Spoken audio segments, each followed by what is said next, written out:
Um, Kayla, if you could let me know if you see if it goes live on the Monster Museum. It should be connected.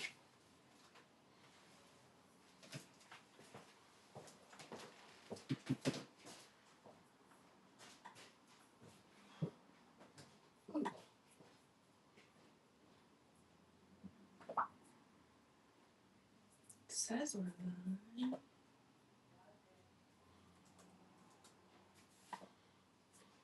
Yep. We're good. All right. All right. Cool.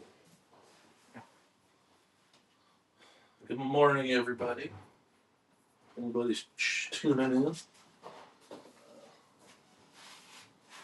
How was your weekend, Kayla? It was good. You doing anything exciting? No, me and Lola actually on Friday, she took me out for a spa day for my Oh, birthday. how fun. Oh, it was your birthday too? It was my birthday on the 13th. So the Warrington Happy Gillette birthday. weekend. So we.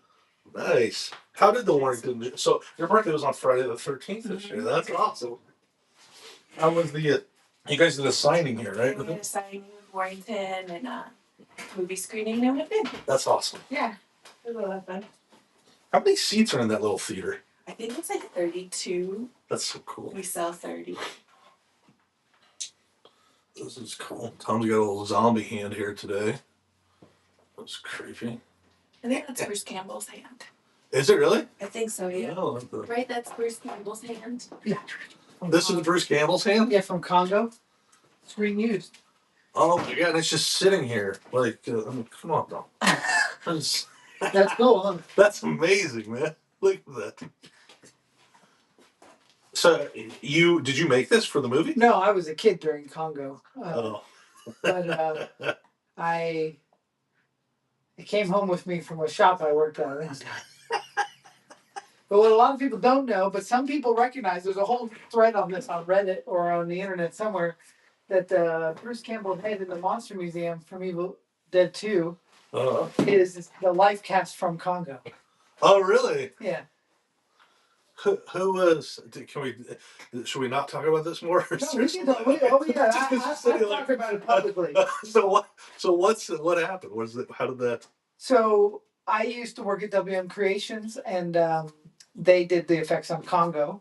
So one trip to the storage, me and my friend Chuck O'Brien, I brought some hydrocal with me, and with his plaster, and I poured up a Bruce Campbell head, and I poured up a Tim Curry face from Congo. That's awesome. And then the Pennywise in the museum, nobody knows this, is sculpted on Tim Curry's face from Congo. And then the Bruce Campbell head mold, I made a mold of that life cast, and then I did what's called a clay pour. I poured hot melted clay in there, and then sculpted all the scars and the that's awesome. Evil Dead accoutrements. But the eyes and mouth open was done by Larry Vones for Congo. Oh, cool. And so that hand was just always kicking around the shop, and you'll see it in the last scene of the movie. It's like sticking out of the dirt. And so in my movie Legend of the Sand Squash that my wife directed, we did the same thing. It's sticking out of the dirt. That is so cool. And, have you ever had this in the museum? Yeah, it used to be right with the Evil Dead display, like climbing up the wall. That's amazing. Because it is the same hand that comes alive in Evil Dead. That's awesome. Yeah. So we have a from Scotland. Hello from Scotland. Hello from Scotland. That's cool. I was just talking. I want to go ride my motorcycle in Scotland. That's something I want to do. Says hey, buddy. Hey, old Grim Jim. So today, real quick, I guess before we start, because we'll show this next week. I'm going to work on a popcorn monster. Sweet. I brought this thing from home that I had half started doing. I don't know, like a year ago, but I was sculpting with the wrong clay. And now that we're doing this, time to finish wood clay. So, but we need to. You said we need to drill a hole in the bottom. Yeah, we'll mount that. Mount it on here. Yep. And then I'll put armatures for the arms and all that stuff. Legs. Yeah. Awesome. So that'll be next week's. That'll be a popcorn guy. And then today we're gonna do zombies. Zombies. To anybody that joined us last week, we started talking about this movie. Yeah, Return to Shadow Valley is a movie that I'm hoping that we get made here pretty soon. Yeah. And then this way, I've already got one that I made last week. Oh. And I think at this rate, we'll have like a horde of zombies if we're ready to make the movie, and that'll be good. So, um, I'm excited. Here we I'm are excited live on too. TV.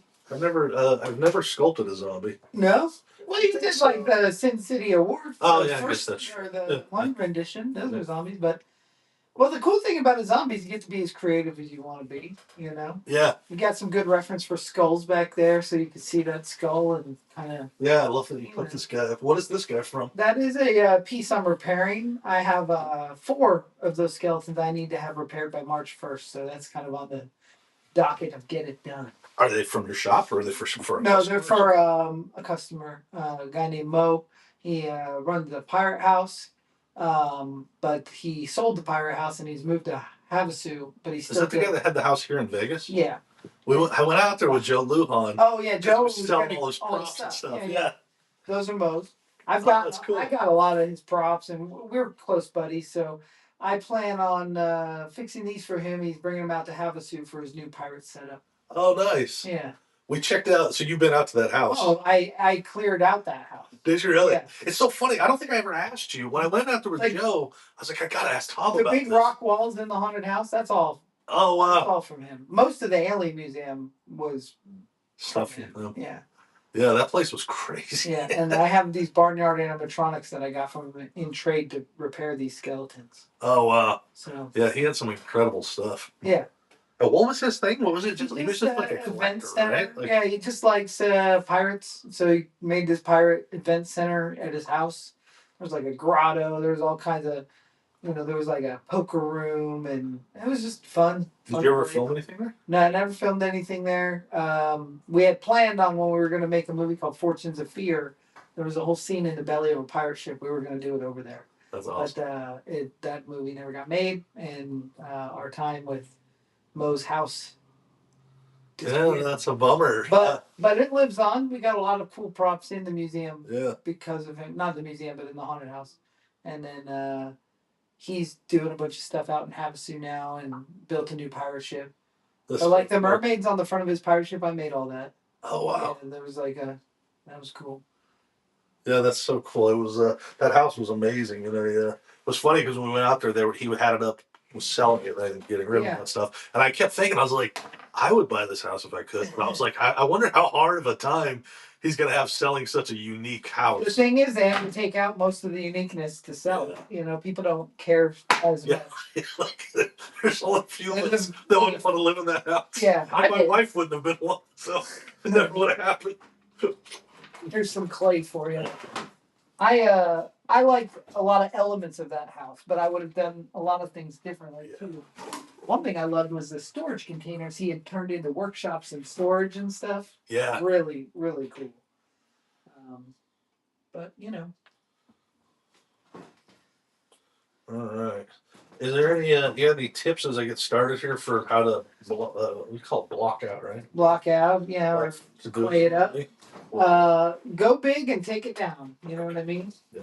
That's one thing I can say is don't get too fixed on what you're trying to create yet. Just build it up and then you can go in and whittle it down. And with something cool like a zombie, we don't have to worry about too much accuracy, and you get to be creative and make it look cool, Awesome. If I wet this a little bit, it'll stick. Yeah, easier. yeah. You can use a little water. Just spray it on the head too. Alright. So did you do anything exciting over the weekend? Well, my mom was in town for the weekend, so a lot of family type stuff. Nice. As far as just played laser tag and Nice. did some fun things. But I feel like because of all this, I feel like I've been slacking on getting this building done. I need to get this building cleared out, hardcore. We're gonna start these. This haunted attraction project for the theme parks, and that is a lot of work, and I need to make space. But also, we're going to build Clown Town in here, so I just have so much. I'm on the cusp of a mountain of work. Right. So I feel like I just need to go, go, go, go, go, and I feel like this weekend I got the brakes put on for, stuff that needed to be done. Sometimes that's a good thing, though, right? Yeah, Life has to put the brakes on because we don't. because I Brakes won't. on. Yeah. Um, I've been trying not to reach out to too many people about this zombie movie, but I'm pretty excited to see what comes of it. You know, I'm excited too. I haven't been really excited about. I guess since Bloody Bluff, I haven't really made a movie, or Yeah. I never said I was done making movies or anything, but I just didn't see the next one in my foreseeable future. Yeah. And now I'm like, all right, let's go. I think this could be cool. I'm thinking about without a script, obviously, but I'm thinking like, how am I going to do this in 5 days? What will I do here? What will I do there? And how am I going to pull this all off? So that's been on my mind as far Because as it's a lot. It's there's a lot of cool like that. That's the fun part to me is like figuring out how to pull off yeah. the impossible. You know. I think that's such a cool thing too, because so many filmmakers, it's like, it's the opposite. It's like they, like you panic. A lot of people just They panic. Like, panic. yeah, they're like, no, it's got to be 20 days. It's got to be, and it's before people even start thinking. Really, it's just like there's this preconceived idea of like, you shoot. I don't know, 5 pages a day max. That's the most you could ever do. I like the idea of trying to figure out like the.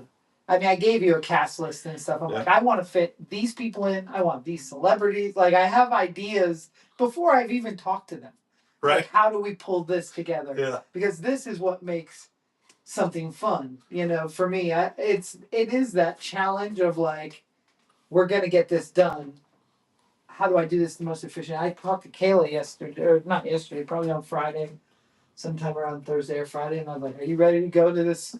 Are you ready to do this again? Because this is the first one. I feel like we got used to what we were doing a lot, and then it became not mundane, but like we got a pattern down. The same people, the same. It just got easy. But this one feels like we're going back to war. Like we're gonna go do something. And I talked to Corey, my camera guy. I said, "Listen, man, if you don't want to do this, I'll shoot it myself." Kind of what I told you. If Corey doesn't want to do it, I might have a camera guy for you. Well, he's If in. you- He's okay. 100% in. Because I know you'd said maybe you wouldn't be around or something. Yeah, he's in, and he's ready to go back to it. Like I think everybody's had a long enough break that it's time to get back to it. And on the distribution front, part of this is that I've just been dying to figure out distribution and stuff. Yeah. But one of this full circle thing that just happened is Full Moon Streaming just picked up Nameless. Oh, how cool! And not only did they pick it up, they paid in advance. Really? Yeah, we got That's a awesome. nice little chunk hit the Plan 10 bank account, and I was like, whoa, what's sold on Plan 10? And then it wasn't even like physical sales, it was an advance screening or streaming sale. That's awesome. And you had no idea? No idea. And I'm I'm real happy because like I love Full Moon. I love my career with Full Moon. But now they're going to distribute a film that I put out, that I directed, and they paid up front. That's insane. That's a lot of cool knows things. About Full Moon. Full Moon doesn't pay up front. Right now, nobody pays up front for anything. So, but I was really impressed by that. So I feel like we're on this forward momentum. Yeah. Getting the distribution thing underway. Yeah. We still have not locked in the Tubi sale with Nameless yet, but it's it's pitched. We're pitched. Yeah. We're waiting. Just waiting. So maybe date. Maybe they'll accept. I know we got denied by Fandango, but every movie I do gets denied by Fandango. All of them. Yeah, I'm curious. Like, I don't really. It's hard for me to understand. I understand places like Shudder that but because they're very like they're picky. Yeah, they have a brand they're trying to protect. Yeah, they curate in a very specific way that you can see. Sure. But some of these others, like I'm not. Like, why does Fandango care? Yeah, because like Tubi's method seems to be that they just take everything. I read a number one day. But they're slowing down. I believe that, but I also have experienced the other side of that, where I've had a lot of trouble getting them to take some stuff. So we're really trying to. They're very focused on the poster art. Yeah. They're very focused on the trailer and the poster art. Have they given feedback on that? Like, have they? Not them directly, but through NVD is what I've heard. But then when I was going with Film Hub, we couldn't get sold to Tubi to save our lives, except for the Trek, which we never thought the poster art was that good. So when you say that, like, were you getting rejected, or they just weren't answering? Both. So you did get actual rejection. Yeah. Yeah. Because I know there's like QC stuff. Sometimes the QC stuff is like. So that's what I wondered with Hello, My Name is Gacy, if it was a QC thing, because there's a lot of trippy stuff in that movie, like reverse play and weird sound, and like humming like a, when a defibrillator goes bad or whatever. It's like, right. We got a lot of that, and I thought, oh, this might be a QC thing, but I can't change my movie based on that. No, they specifically told me a spot. And then I noticed that Tubi, we didn't put out Slaughterhouse on the Hill. It was put out by somebody else, but they took out sound design stuff. Like squashing and squishing of guts coming out. They removed the sound design elements on several of our things. I don't know why. Do you know that it was, do you know that it wasn't the guy that put it out? I don't know. So, but even if he did, it would have been. It's only on Tubi though, which is a weird thing. I don't know. Yeah, because I don't know that we've had stuff. I know Tubi's taking a lot longer to get to right now.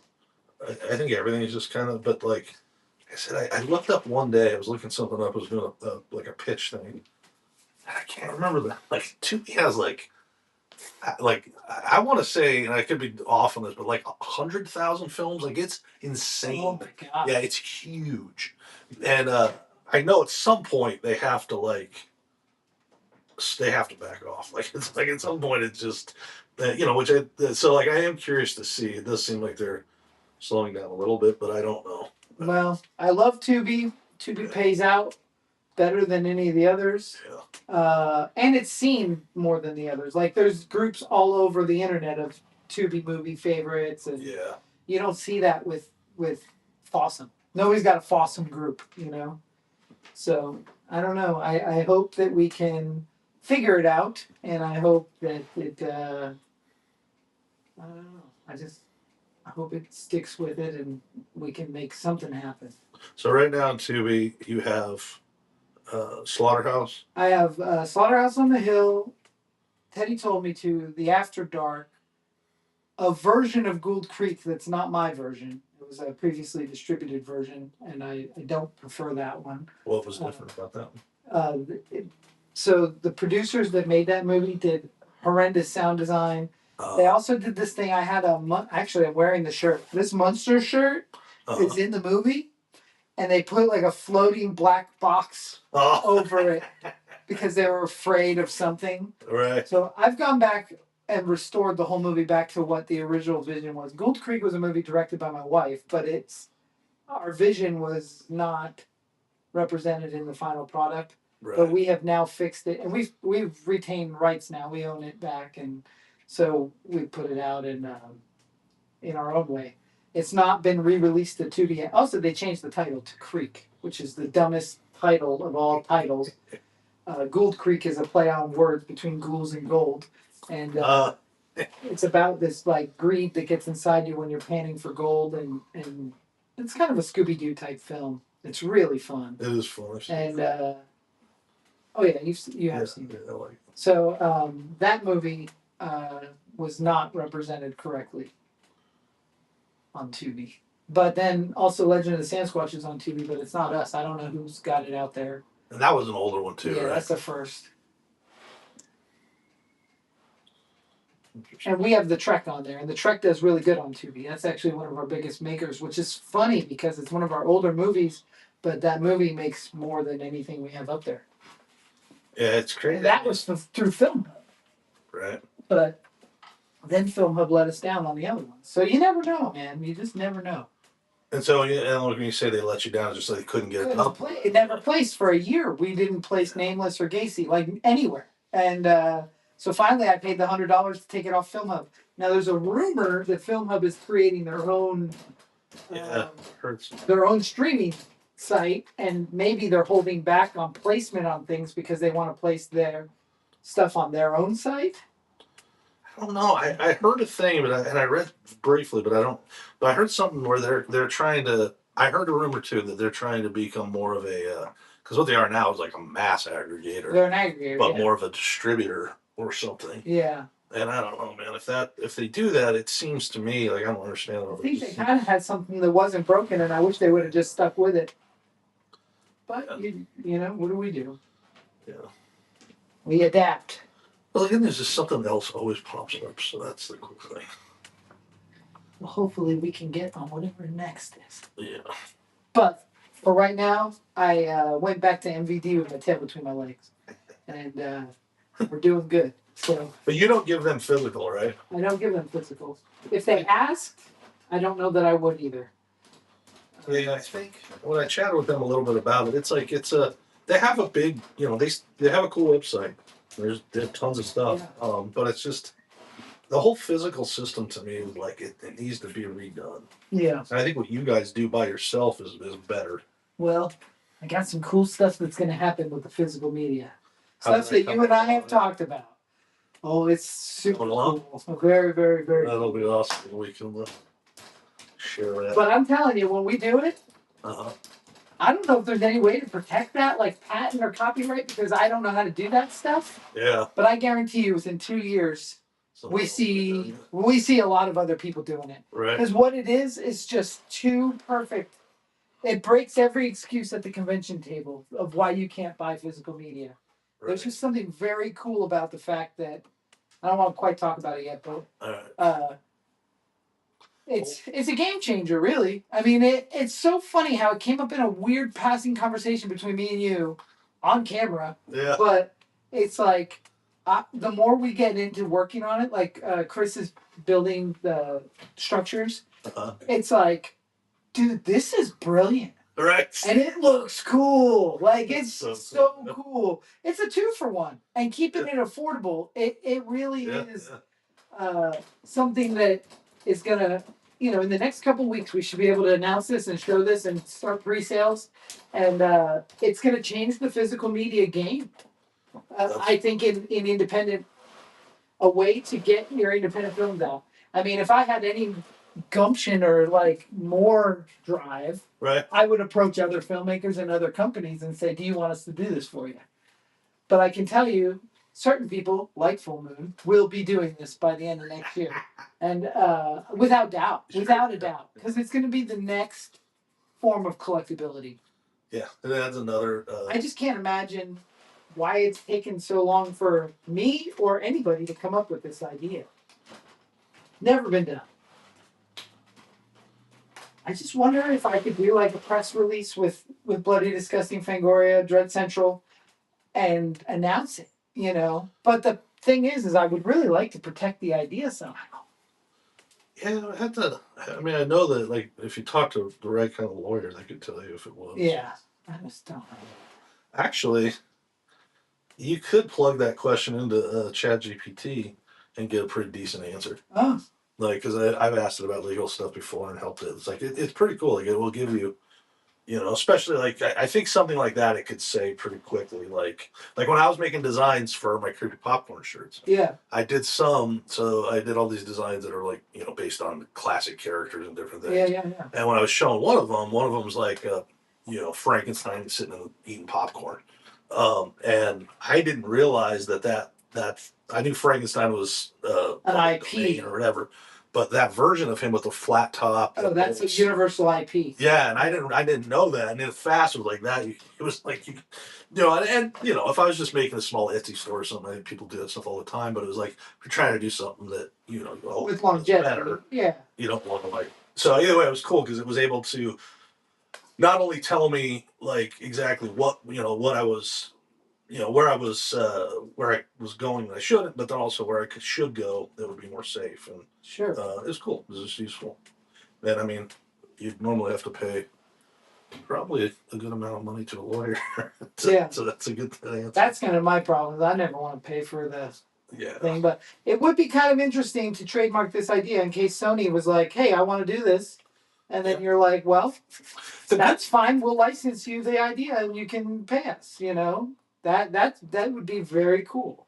The good thing about it is I think you're going to have a pretty decent amount of time before it, and here's why. Sure. It's because these people don't like new ideas. Right. And everyone has like a reason why it's a bad idea. That's why I worry about things like Full Moon, because they're on the cusp of breaking new ideas all the time. 100%, yeah. But then also, they understand collectability. Yeah. They understand, they'll see what we're doing and go, God, that's cool. Because they've done a similar thing with physical discs.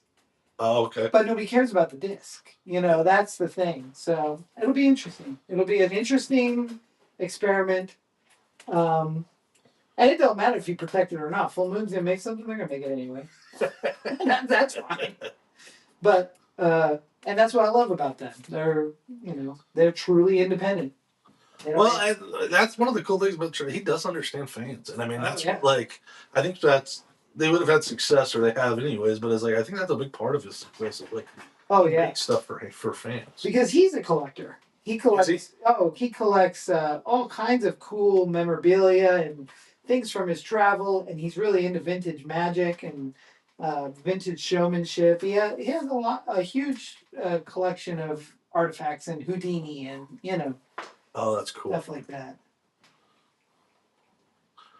Well, since we're talking about this now, let's get back to talking a little bit about the zombie movie. Oh yeah, especially because these zombies are taking shape. We're making some zombies. Making some zombies. I feel like I'm making a bit of a zombie and also, what do you call it, like a swamp thing? That's fine.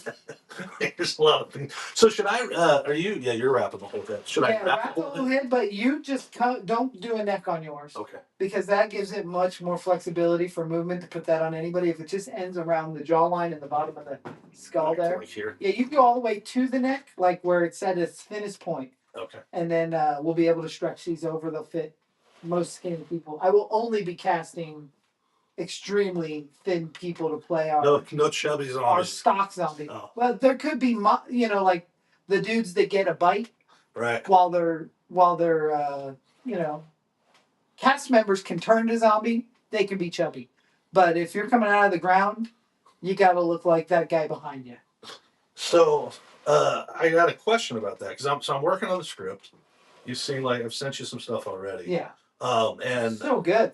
Thanks. I'm glad I love to see it, and I also love this weird game I'm playing of let's see what he comes up with. Yeah. I don't want to have too much input, Right. But I love that. Well, my plan is that once it's I've kind of consulted with you. For anyone watching that cares, is part of this was it was you told me about the idea and you asked if I'd help write the script, and I love writing, but also at the same time I don't know how to I've never really written. I've written some shorts for friends and for different things. Other people. But for other people, yeah, I've not written much, and it's not that it's just a different approach because you have to remember. It's this is Tom's movie, and I want to write Tom's movie the way Tom wants it to be. I think it needs to be a Tom Devlin style movie, which you're familiar with. Yeah. But this is our movie. Well, I appreciate it. That's not just my movie. We don't operate that way. This is Kayla's movie as much as it's my movie, right. As much as it's your movie. Well, but it should feel like a Plan 10 movie. You know what I mean? Because I do understand the amount of people it takes to pull it off. This isn't just, you'll never see a Tom Devlin film Return to Shadow Valley. Right. That is so insulting to the rest of the people involved with that movie. A Tom Devlin film. First of all, guys, not shot on film anymore. A Tom Devlin digital production. Return to Shadow Valley. That's never gonna happen. Not unless somebody forced it upon something. I don't know. I wonder about that sometimes too. It's so cringy to me when I see a first-time director, and no offense, I'm sorry guys, that says a such and such film, a movie you never heard of, and it's you could go. Listen, if you're Wes Craven, you earned it. But you didn't see Wes Craven's name. A Wes Craven film, Last House on the Left. A Wes Craven film, Nightmare on Elm Street. A Wes Craven film, Swamp Thing. You didn't see that. Right. Well, I think that too, one of the things about filmmaking is there's so many things that we don't understand when you like, when you're coming up and you're a kid and you now you Sure, like sure. so you've seen that and you're like, oh that okay, that I'm the director. I should put my A name on it. Quentin Tarantino film. But the probably I would guess that like the I just see that as a creditor film. An egotistic, megalomaniac film. I don't know. It bothers me. Because you know how many people it takes? Because I mean, I work on movies that say such and such film, and I'm like, yeah, did you do those effects by yourself? You didn't even pay for them, sucker. You're crowdfunding. It drives me crazy. Now, if it says a Plan 10 production or a Plan 10 film, a film by Plan 10, that's a unit, that's a group, that's a gang, and we did do it together. And it's our movie, not my movie. But I reserve ownership to be able to say, hey, my movie Teddy told me to, but at the same time, if somebody else is in that room, our movie Teddy told me to, you know. To me, that this is just me, and I'm not trying to put others down. I'm just my own personal quirkiness. Well, it's like so like when I made my first movie, A Monster Among Men, I don't think that I put Mike Lindsay. Yeah, I don't know, but I could have. I hope I didn't. But I also, I very well could have. But I do remember, and I also remember friends around me being excited. They're like, "Dude, like everyone's, pumping you up, like you made a movie, and it's all a bigger deal than it really is, and it is still a really big deal. You made something. You made a feature film." But as I was going through, and this is one of my cringiest things, is like when I look at my credits, because I did I did all the posts. I did all the, we had no money and I was doing, Sure. In my brain at the time, I was like, somebody might watch this one day and be like, sound designer. I want to hire that guy. It's like at the time I was so like, I don't know, ignorant to everything that I was like, I wasn't putting the credits in to be like, I don't know, like an ego maniac. First of all, I'll tell you this. You edited, wrote, sound design, you did that work. That's all the credits is about. Telling people who did it. That's not an egomaniac thing. It's still I hate when you. I get embarrassed to the point that I have alter egos that work on some of those positions, but they're all me, right. But we do. I am a firm believer of giving credit to who did it. So when you look at a Plan 10 picture, I'd say 70% of the credits are Devlin's because it's myself, my wife, my kids. They're Devlin. In the old days, my mom and dad would executive produce, so they're on there. I paid them back every time. I never kept their money. I borrow their money, make the money, pay them back. That's how awesome. I did it because I listened to Sam Raimi, and that's how he told me to do it in his book. But that being said, I don't think giving yourself the 40 credits is a problem because you did that work and the job position was filled by the person listed. Unless somebody else was doing it and you were like, well, I held the boom once, so sound design by Mike Lindsay, And there are people that do that too, where it's like I just remember watching it in the theater like afterwards, and you're proud and it's, I was full of pride but also anxiety because you see all your little mistakes too, and it's but as the credits were rolling, like the first time, especially with your friends, like they see your name, everybody cheers and it's all neat and stuff. But then I just was noticing my name far too often. I was like, less and less, and then suddenly you're like, really, Mike? Really? All your friends and family are like, Jesus, please. No, I think that's an accomplishment. I'm on the other. I think it's better than putting your name on the poster as a film by. Right. But to each his own. Right? To each their own. I'm not saying that's wrong. I'm saying I wouldn't do it. Yeah. I also don't eat mustard. It doesn't matter. It's just a Tom thing. No mustard. But, I think.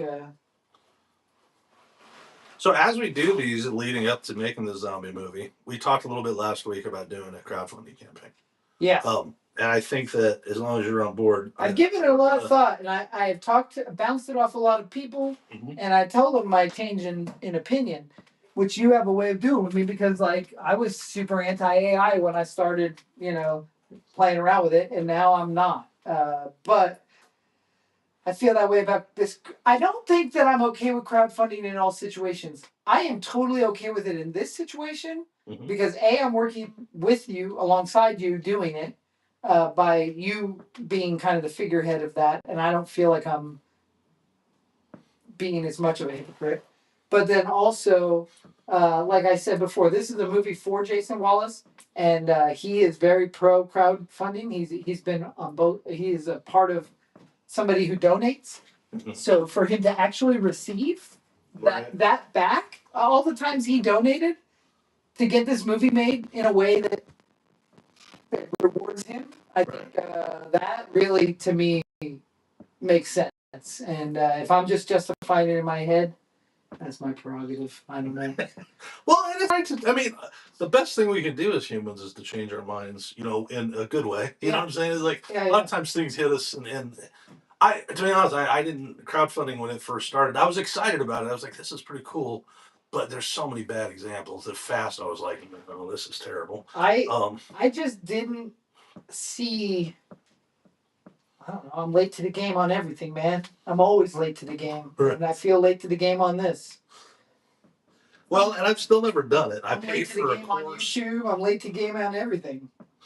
Yeah, it's a. I think, and what I think we'll have fun doing is like I want to. It's just like movie making. You said like trying to figure out problem solve, how to make it different, how to do it in a way that you like and that you think's fun. Sure. Like that's the part that I'm excited about, and I think it'll be cool to like.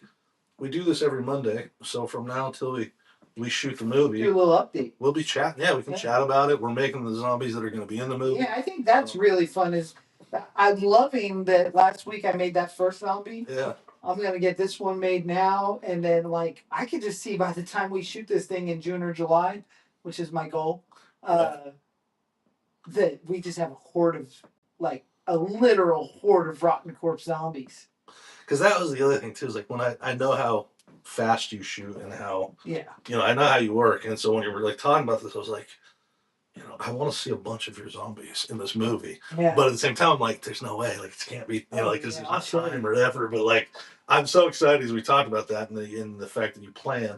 Oh, so that was one of the questions that I had was when you talked about do you envision zombies coming out of the dirt? Yeah. How are we gonna do that? Because that's tough to do. We're gonna dig some holes. We're gonna put them in there. And then we're gonna dig them out. In my movie, underneath, I have I actually cut this ending. I don't know if you've never. I never saw it. Underneath is it's more of a thrill. It's not a. It's really. It was like I wanted to make another movie after I made Monster Won't Win, and so I just expanded this short idea, and I really tried. It's very takes place in one house, almost the whole movie. But either way, the idea that I had, there was this reveal at the end of the movie that this guy, it's not the spoiler really because it also doesn't have, but it was like this. Is this movie available for me to watch? Yeah, it's on. I think it's on Tubi. It's on my YouTube channel. It's on a bunch of I'm watching it tonight. All right. I can't believe I haven't seen it. Although I'm vaguely remembering saying that to you once before. We talked about it in the past. And I said I'm watching it tonight probably, but I will watch it tonight. It might bore you. I don't know if it's going to be your kind of movie. Listen, I like all movies. I'm not. People judge me. I'm not. I love movies. No, I know you do, and I love. But I am curious to see when you watch what you think. But if it's an asylum movie, sometimes it bores me with fake military jargon.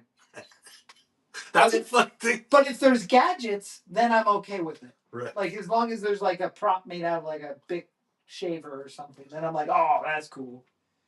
The funny thing about, like we said, that's one of the things about those asylum movies and a lot of those movies that throws me too, is I love when you're making a movie like about military and you're aware that you don't know the jargon, and so like there's some fun. Yeah, like that I love. But the whole like I don't know anything about military jargon, so if I can pick up on the fact that it's not authentic, like it sounds like bullshit, it's not fun for me to watch. I lose interest fast. Yeah. I cut you off though. Tell me about the underneath. So the end of the movie, the movie is about like this kind of this drug addict that like knocks on this guy's door and breaks into his house, and the guy that he breaks into his house is like ex-cop, who's got like some demons. So it ends up like turning the tables on him. And at the end of the film, the reveal that I wanted was that like you see that in the backyard of this guy's house, he's killed a bunch of people, but Yeah. you think it was just the one. The way that the edit came out and everything, it worked out better. I think the way that I ended it without that reveal, because it just didn't really. I don't think it mattered as much. But the thing was, my friend's got like a 3/4 acre piece of land that he's a house in a huge backyard. So we shot most of the exteriors and everything there, and that was where the stuff was. What I didn't plan for was how hard it was to dig. Oh yeah, yeah. So in Poultrygeist, we made a fake ground. So we did like a dirt box, basically with sod on top, and they're underneath it. It's cardboard, Okay. and they can bust through the dirt. Actors are on top of it. So you just keep that tight within the frame. I mean, it was 16 by 20. I mean, it was wow. big, but I mean, we did a whole musical scene with hands out of the dirt, waving. I mean, we've done it that way. And then on Punch, which is a movie I did in Eastern Washington, we buried people in the black sand of in Washington. There's this black sand dune, and we buried people. But as soon as that sun got overhead, man, that sand got so hot. It was so hot under the sand. That was like another moment. But yeah, no, we've done like I've been involved with a couple things where things emerge from the ground. And I will not make a zombie movie without zombies crawling out of the ground. Some of it will be puppets. Like, we got to have some puppets because that's fun. Like, Return of the Living Dead style. And that stuff can be manipulated. As far as the digging the holes in the actual desert, we got some big guys like Steve Hansen, Michael Keaton. We'll get them out there and make them dig some holes. Dig some holes, boys. That's what we need. That's production design. On our movie Gould Creek, we had his name was Brian. Brian, I can't remember his last name. Man, that stinks. Wasn't a great friend of mine, but he was a guy that was helping make this movie. I think he was some kind of an associate producer or line producer. He dug a 3-foot by 6-foot by 6-foot deep hole. Oh wow! Like a full grave that we could drop a dead body in. Oh wow! Spent about 3 hours out there with a shovel, dug that hole. Well, in Michael Vegas, said he'll dig. Yeah, Michael Keaton can dig. He always asks if he can help. Yeah, you can help. Dig a hole, buddy. in Vegas, there's a lot of spots that they call it called caliche, where yeah. the ground is like rock. Yeah. So there was a lot of his backyard. I don't know if it was luckily, but it was like my buddy that was helping me is a construction worker. Yeah. Okay. So I was like, oh, he's got this handled, and I go over there and he's busting his ass, but it's like, I mean, we're not getting very far. And I think there was supposed to be like 10. Basically, it was supposed to. They weren't even supposed to be. I needed one hole. So what you're saying to me, though, what I'm hearing when I hear this about like the process of making this movie is when we go out there to do the camera test, I bring a shovel and we find where I can dig. Right. Because that's a big part of where you're going to put your graveyard, right? Right. Like we can fake some of it, we can't fake all of it. Right. And you got to be prepared. And that would really help. Rather than doing that the day of, I need to do that when we're scouting, Right. which I'm hoping to do on some of my daily vlogs. I have really fun ideas of cameras to shoot this on, and so I want to go out there with Corey Clear, our camera guy, and do some test footage on my dailies, and then also do a little bit of location scouting and just kind of figure out how I'm going to pull it off. We have a couple trailers that we can bring out there. I have a pop-up camper and Corey's got a nice little RV trailer that will help with the accommodations and stuff. This not for everybody to sleep in, but to get in out of the temperature or whatever. Because I do plan on shooting Pahrump in June and July. Mostly night shoots though. I hope almost everything dusk till dawn. Why do you want to shoot it in the summer versus waiting a few more months? It's just a time thing because I want to make Teddy Told Me To Part 2 in the following spring. So, or fall.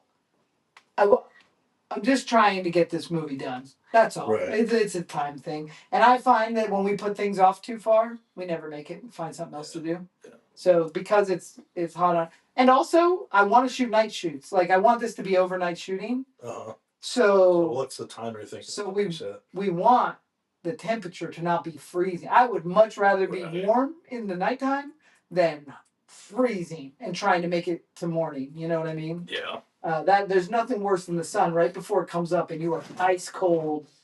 And I have to shoot it in Pahrump, so it's going to be cold there in any other weather. Um, but I really would like to shoot like dusk till dawn. You know, I don't really want if depending on the script you come up with, I would like to avoid anything that is daytime hot shooting. So right now, I have finished is I have an entire beat sheet um, for all the accents. So it's pretty much if you want, I can send it. Oh, I'd read it. But I mean, also if you would rather me just keep writing, Do whatever you would prefer. Okay. I'm not going to make too many notes because I'm really enjoying where you're going to go with this. Okay. I'm gonna keep moving then. So from that beat sheet though, but that was one of the things I forgot about the exploding van, Yeah. but I squeezed it in. Okay. So I got the exploding van. I don't know if it's That's very important. yeah. So the exploding van is. That's also a part of the reason that I want to shoot it so soon, is I have to blow that van up. But yeah, and then there was like spots where I was like, zombies coming out of the ground, but then I was like, I went back to my like, I don't know about zombies coming out of the ground. I gotta ask him to make sure. Oh no, you just write the movie you want to watch and we'll figure out how to make it. All right. We might pare down the zombies coming out of the ground to one scene, Right. or at least one So, 3-hour moment of shooting that we can split into several scenes. Right. But so along the way of us doing this, how much of the movie are you willing to talk about? Because I talk about it. like you don't care if we give away Oh details no, about I the don't script care. and things like It's that. different when it comes to like that merchandise that I'm talking about making, because I really do think it's going to be an arms race where people see what I'm doing and get another idea, something else they could do, and then all of a sudden I just created a whole collectible industry What if we launch some of what you're doing with our through the Kickstarter. Oh, and we're sculpting these zombies. We can totally make figures of.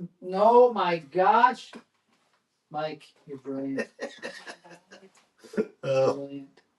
Yeah, because that was when you were talking that earlier. I was like, that idea popped in my head. I'm like, and that's something we can get some little write-ups about because there's something kind of fun and unique about it. Yeah, and it's something you don't see in other crowdfunding. That's for sure. That's not something. No, nobody's doing that. There's this awesome moment in Las Vegas Frankenstein where John Kerry's and Vince's characters are going back and forth about bringing this monster together, and I quote it almost every day, and nobody knows the quote because it's from my own movie. But he goes, and nobody's doing that. And, it's very funny because it's such a quotable moment, but nobody knows the quote. Right. That's awesome. Yeah, what was cool is I watched this one guy. The reason why I really got excited about crowdfunding, I think, was back when I started with the Kings of Horror back then, and it was just because like I met this dude who did a huge crowdfunding campaign. Yeah. But one of the things that kind of, I don't know, that I not that I'm against it, but I was just taken by surprise was like how much of everything that he shared. Like one of the things they did. Oh yeah. Was like they did a live reading of the entire script. Yeah. And I was like, that's so cool because some people, and I'm not really like that, but some people are so like, don't tell anybody. It's like. But you know that I always do read-throughs with my cast and crew. Like that's a big part of my pre-production, part of my process. Smart. But to televise that, I think would be awesome. To lock that in forever, and be able to share that with other people and get other people's opinions on what's happening. Yeah. I think that, we don't read in character pretty much. We just read it just to see the flow and to see the feel. And at that point, if I need to make any changes, I will. Right. Especially based on whoever was cast to do the role. But no, I worked with Full Moon. We did a thing called the Deadly 10, where we were making 10 movies. Yeah. They live streamed the entire process of everything. And when we started that, I was like, this is horrible. You're giving away all of what we do.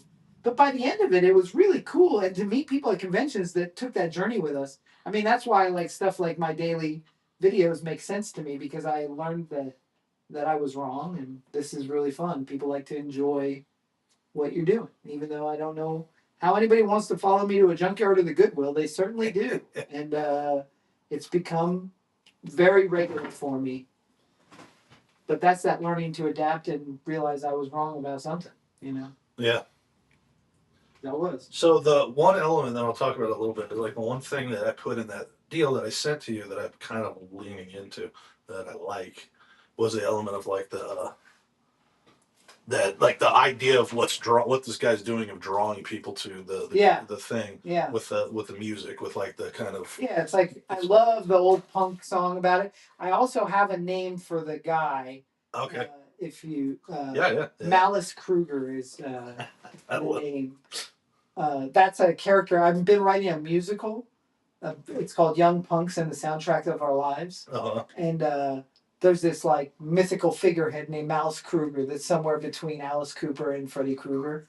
And that I think would be a cool tie-in down the road when I talk about this legendary punk singer in my musical. It's the same guy. That's awesome. But I also, I think that I think that was very cool. The song that kind of tells the tale, you know. Yeah. So where I kind of twisted it to now is that what's the guy's name? Jason Wallace's character.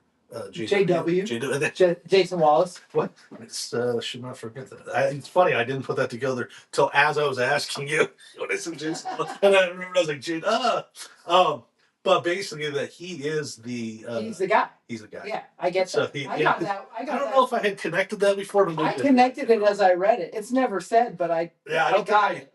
I don't know, maybe I can't remember. Either way, and then the way that I'm kind of like the fun side of that story, which is not that original, is that like he's this punk guy. The reason why there's this one album with this one song that went top 10 on the charts or whatever is because he sold his soul to do that. But by doing it, he makes the song become reality. I like that. So the song is like he's destined to live in this graveyard.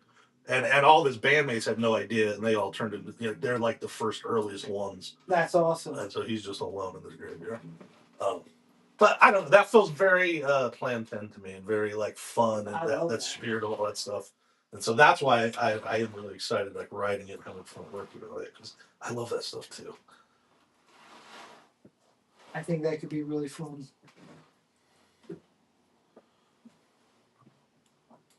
Super fun. So I've been trying. I made a movie called Laughter Face. I believe that you're aware of it. Mm-hmm. It is That's the shot one. Yeah, I was homaging Texas Chainsaw Massacre. We'll just say that for now. Okay. And I've been trying for years since I started making this movie. It's been 2.5 years now. I've been trying to get Violent J from Insane Clown Posse to do a part for me. And I've reached out to every avenue I have to get in touch with Violent J. And so I went straight to his real legit manager since he was like 20 years old, Bill Dales. And he was like, yeah, he'll do it. And I talked money with him. We were ready. He never got back to me. That guy ended up ghosting me. I never talked to him again. And I was like, I cannot get an answer from him. I couldn't get anything back. I went out to convention guys that have hired him in the past. I tried everything.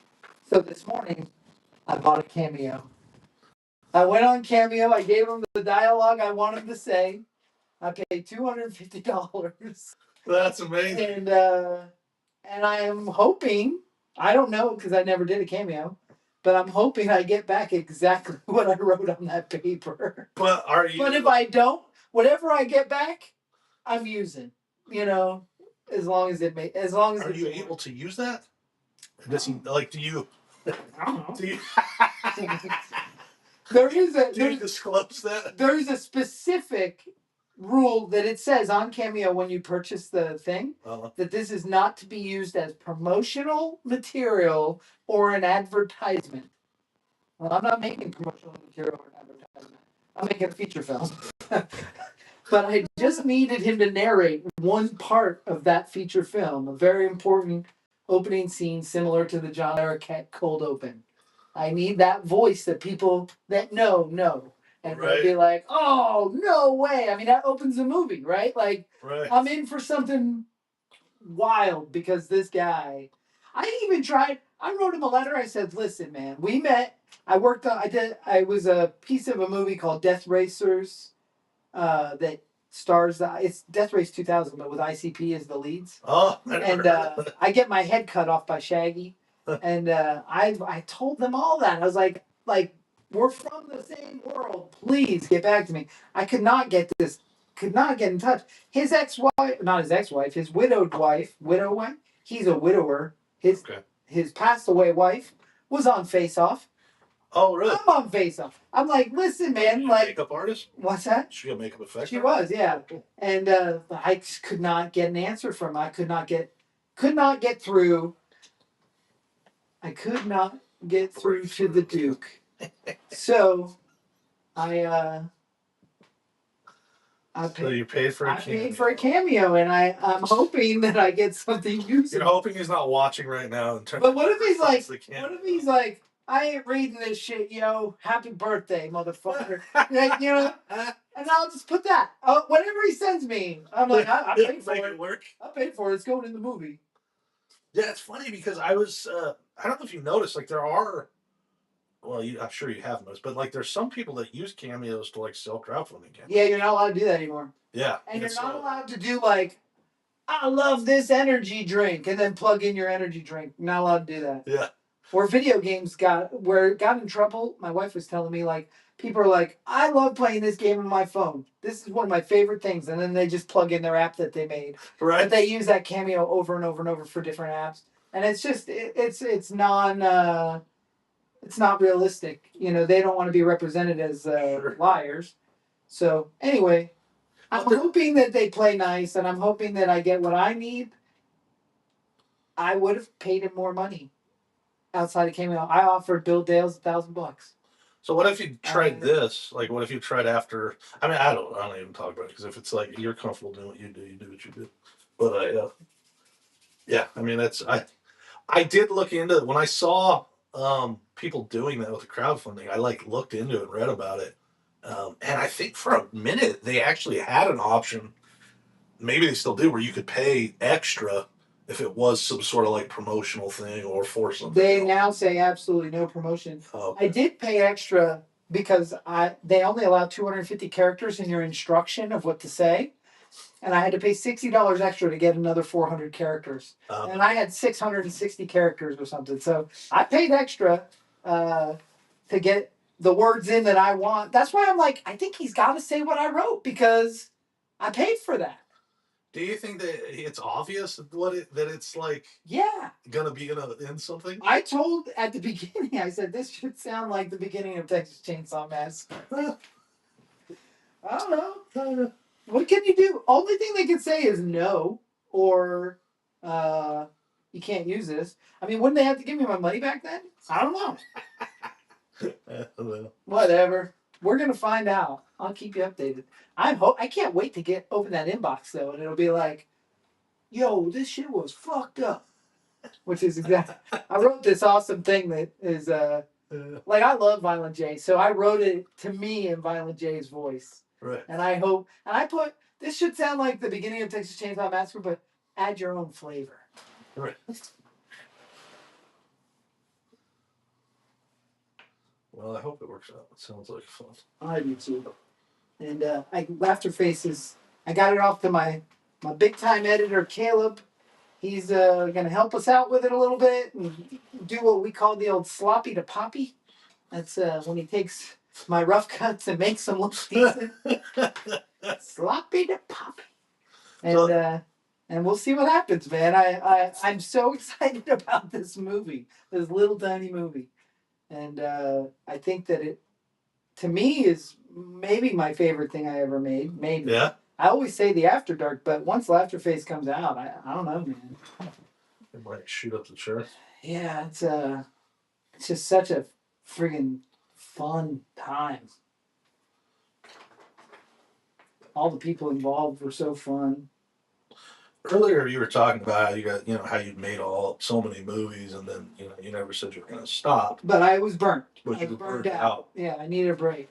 And I don't think that we've talked about this on here or whatever, but it's like, I don't know, talk to that a little bit because like I think a lot of it was post stuff that Post. it's hard making. So I'm not a tech guy. I don't know how to check my email, let alone. But I have forced myself to learn to edit because keeping the there's this thing I have about editors, man. I mean, nobody any offense. This is not towards anyone. I'm not talking shit. It's just an editor thing. Some of my best friends, some of my least friends. You know, it's just an editor thing. But when I, as a makeup effects artist, when Mike, if you hire me and say we're going to shoot this zombie movie and we're going to start June 5th, and right now it's February 23rd. I need your money. I need half of your money because I have to buy the supplies to do what we're doing. Right. This is my movie, so these are my supplies. I'll use them. Right. But I need your money to make the supplies. Yep. So you drag your feet on those supplies. Well, there's a point that comes that I have to say, okay, I can't make your movie for you because I'm not going to have time. Right. But for me to fail to deliver is out of the question. Right. So let's say you do give me my half up front so I can buy supplies and I can get going on things, right? And so from February, let's say you give it by February 29th. From February 29th to June 5th, I have to make every effect that's in that script that me and you talked about. Right. That is my job to finish and complete. So when we go out to prompt and I don't have time to make things anymore, unless previously discussed about a pickup shot, which will never come late in the game. That is something discussed at the beginning. I'm going to deliver, and you're going to make your movie, and we're going to be happy, and we're going to be high fiving, and you're going to be thanking me, and we're going to have a great time. Right. But then you go and hire your editor, and you tell him that there is a film festival that I need this ready for in 9 months. Well, come 8 months, you haven't seen a rough cut yet. Come, that 9 months comes, and they say, well, I need another 3 weeks. But the deadline is next week. Well, there's a late deadline. Okay, so we'll go for the late deadline. That deadline comes. The movie's still not done.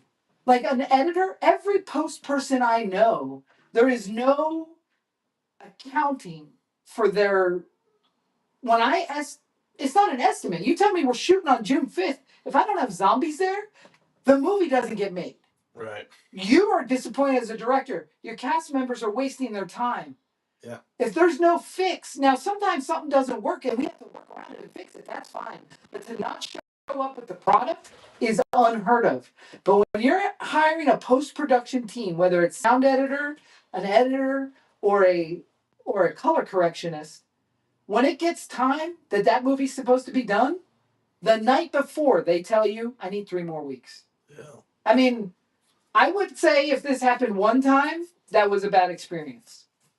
But it happens every time. I have never dealt with somebody in post that said, yeah, I can have it done by then. And then they hand it to me 3 days before. Never. Yeah. And so when I did Slaughterhouse on the Hill, I had to prove a point. I was like, I'm making a movie in 5 days. What most people would spend 12 to 20 days making. I make in 5 days. I'm going to edit this movie just as quick.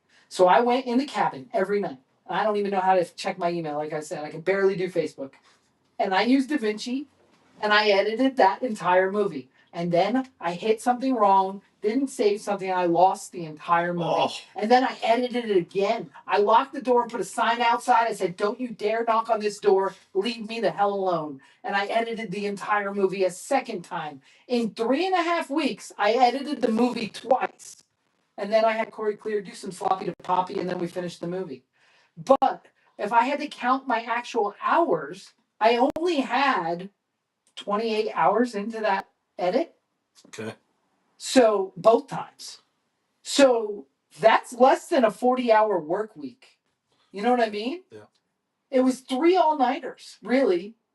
I don't understand. So I started this time clock system. I was like, every editor I have, this is not a punishment. I'm just trying to get an estimate for filmmaking.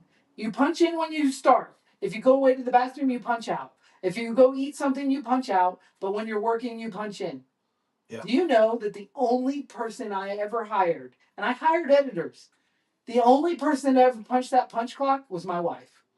Because she also wants to know how long it takes to edit a project. but she don't want to edit for me. You know what I mean? Right. Yeah.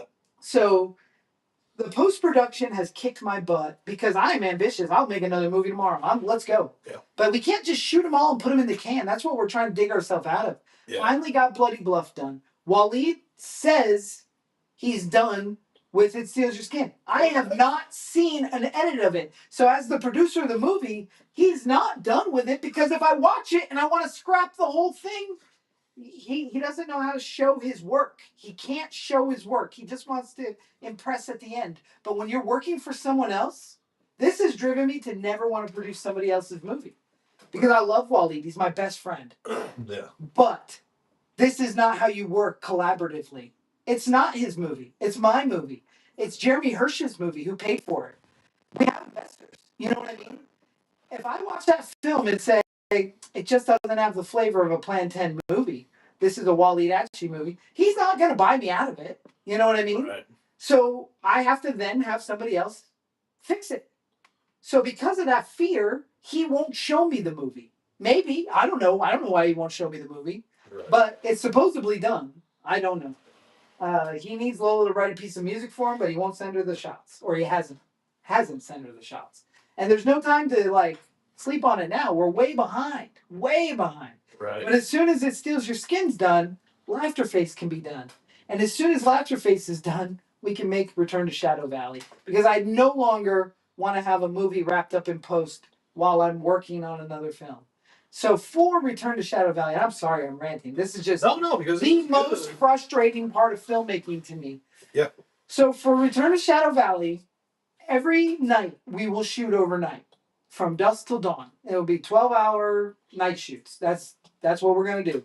We will eat at 6 hours. We will wrap at 12 hours or before. I will sleep for 3 hours and then I will wake up and edit all of the dailies. We will not start shooting until the footage is edited the next day. So when we are done with our 5-day shoot, everybody will go home. I will stay that 6th day to finish my edit, and then I will have a complete movie. I can send to Caleb, sloppy to Poppy, $4,000 later, we're done. You know what I mean? Right.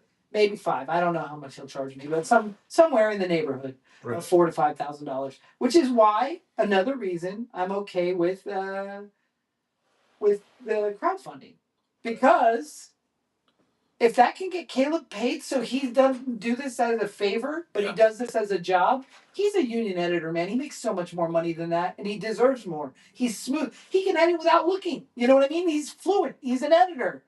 That's the guy that I need to edit my movie. He also understands my humor and sensibility.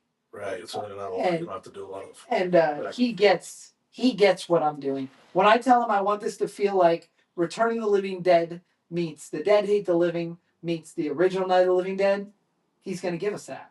Right. You know, he gets it. He understands that. If I give him a 90210 reference that I want this to look like the opening of 90210 with the punches, he knows exactly what I'm talking about. That's awesome. Yeah. I mean, we speak the same language, me and Caleb, and he's a little pervy like I am, so we do well. Yeah. And he's a fantastic actor. I will put him in the movie for sure. And I just think that I don't know, man. No, it's Post production has kicked my ass. I tried. There's a local guy that I did some work for, and he didn't have the money to pay me, and I understood that halfway through the production. Like, I got my half up front, but I knew I was never going to see the other half. Well, I offered him an out to edit a movie for me. He's an editor by trade. It's what he does for a job. It's his life. Right. I offered him to edit a movie for me. 9.5 months later, he had edited all of 34 seconds of that movie.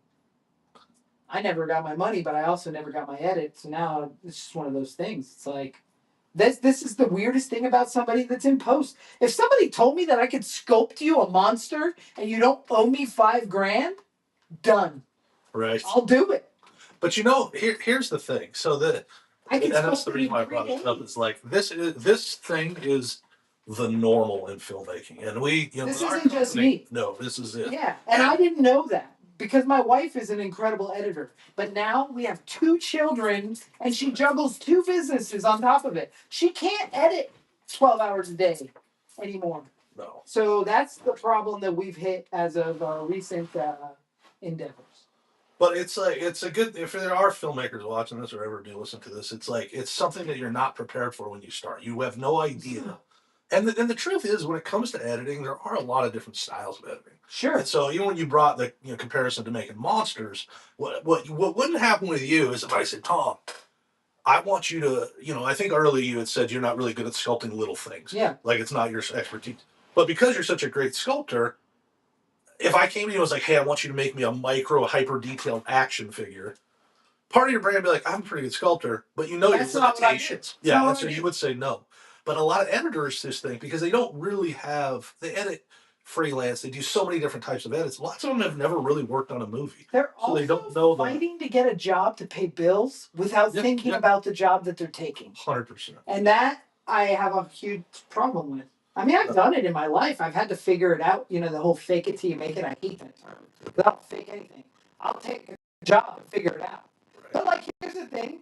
You tell me I need 30, or I think you said 25 trophies for this on this day. You worked up till the day before, but you had the trophies on that day. They were amazing. And I won't ever fail in that way. If you need it by that day, that's the deadline. Right. Like, if you have a deadline to build a bridge, you got to build the bridge on the deadline. Yeah. I just don't understand where the computer nerd can't manage their time at all. Well, so the first part of it, and this is a huge part of it, and I'm struggling with this with our company, because like what we do, and a lot of like what our owner Nick, who I love the pieces. It's like when we kind of do these different movies, because we aren't giving massive budgets. A lot of times he wants to give everybody a lot of freedom. Leeway. Yeah. Too much leeway. Yeah, and it's a little. He's giving me too much leeway. Yeah, and it's like, and it's not ever malicious. Everyone is. I literally just had a call with these filmmakers who just finished their movie. It's their first movie, so they've not gone through all this. They're very talented young filmmakers. But now they're beginning to post. The first part of the conversation that Are you guys still actively paying people to make movies? Yes, not nearly as much. However, if we're looking for this, we're very very close, hopefully, to getting a big round of financing where we're going to do a lot more again. And so that's the only thing that's keeping us from doing more. But yeah, so we will be doing a lot more. But for these people, because I have this conversation with everyone about the post. I'm like, guys, what's your plan for post? What are you going to do? And that's the absolute normal question is, oh, I'm going to work on it all. Like, just like production, you don't go out and shoot a movie in 5 days or 10 or 20 and say, like, we're just going to shoot it. Like, you have to plan what each day is. You have to create a schedule. Yeah. And very few people, especially on the lower end, do that with editing. I've always left that. Keep yourself honest. I've always left the post. My wife is really good at it. And in the past, she was the director. Okay. So, like, I produced the movies, she directed the movies. I'd find the money, I'd find the distribution. I was the producer. Right. But she would handle directing and editing. That was her. She went to USC Film School. She's very, very capable filmmaker.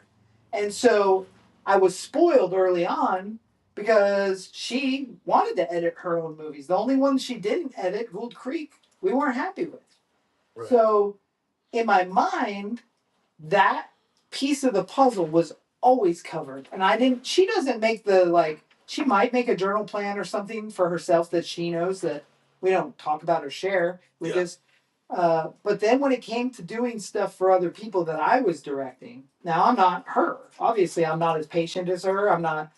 Yeah. I want to know what the other pieces of the team are doing when it's not me, because I do a lot of what we do. I do art department. I do any kind of set building. I do, I've helped Steve Hansen, Devin Thomas. These guys help me, but I also, Kayla does all of the breakdowns as far as call sheets, day out of days, all of the pre-production, because I have to be so organized in pre-production to get this movie done on time. But she brings it by me and we approve every call sheet. We go through every shot list. We go through everything. How am I going to get this done? And it's actually kind of a fun time. I know it's grueling. Like, we're the last two here every night going over the call sheet for tomorrow. But that's filmmaking, man. That's what we do. And I actually think part of the reason that maybe Kayla lost her steam. She's sitting right here. I'm talking about her like she's not here. On Bloody Buffets because we were stuck up on the mountain. We were just making a movie. We didn't go over stuff the same way. Right. You know what I mean? That's a wrap. She went to bed. I sat at the fire. I mean, it was a different experience. We didn't have our powwow time. So also that's a good time to like make some funny jokes and Yeah. Decompress. have a our powwow time. So where I'm going with this is I never accounted for the post production and I didn't know until we did Las Vegas Frankenstein, I just didn't know how long it was going to take when it wasn't. Lola can edit her own film faster than she can edit mine because she's not always happy with the coverage I got. She's not always. We have a different style. We're different filmmakers. Our movies feel the same in tone because we write together and we have a very similar humor and we have a very similar Dawson's Creek meets Buffy the Vampire Slayer storytelling. You know, I love Kevin Williamson, love Joss Whedon back in the heyday, and so my wife writes a lot like that. Like there's quirky little jokes that aren't funny until you see him performed on stage. Right. And I absolutely love that.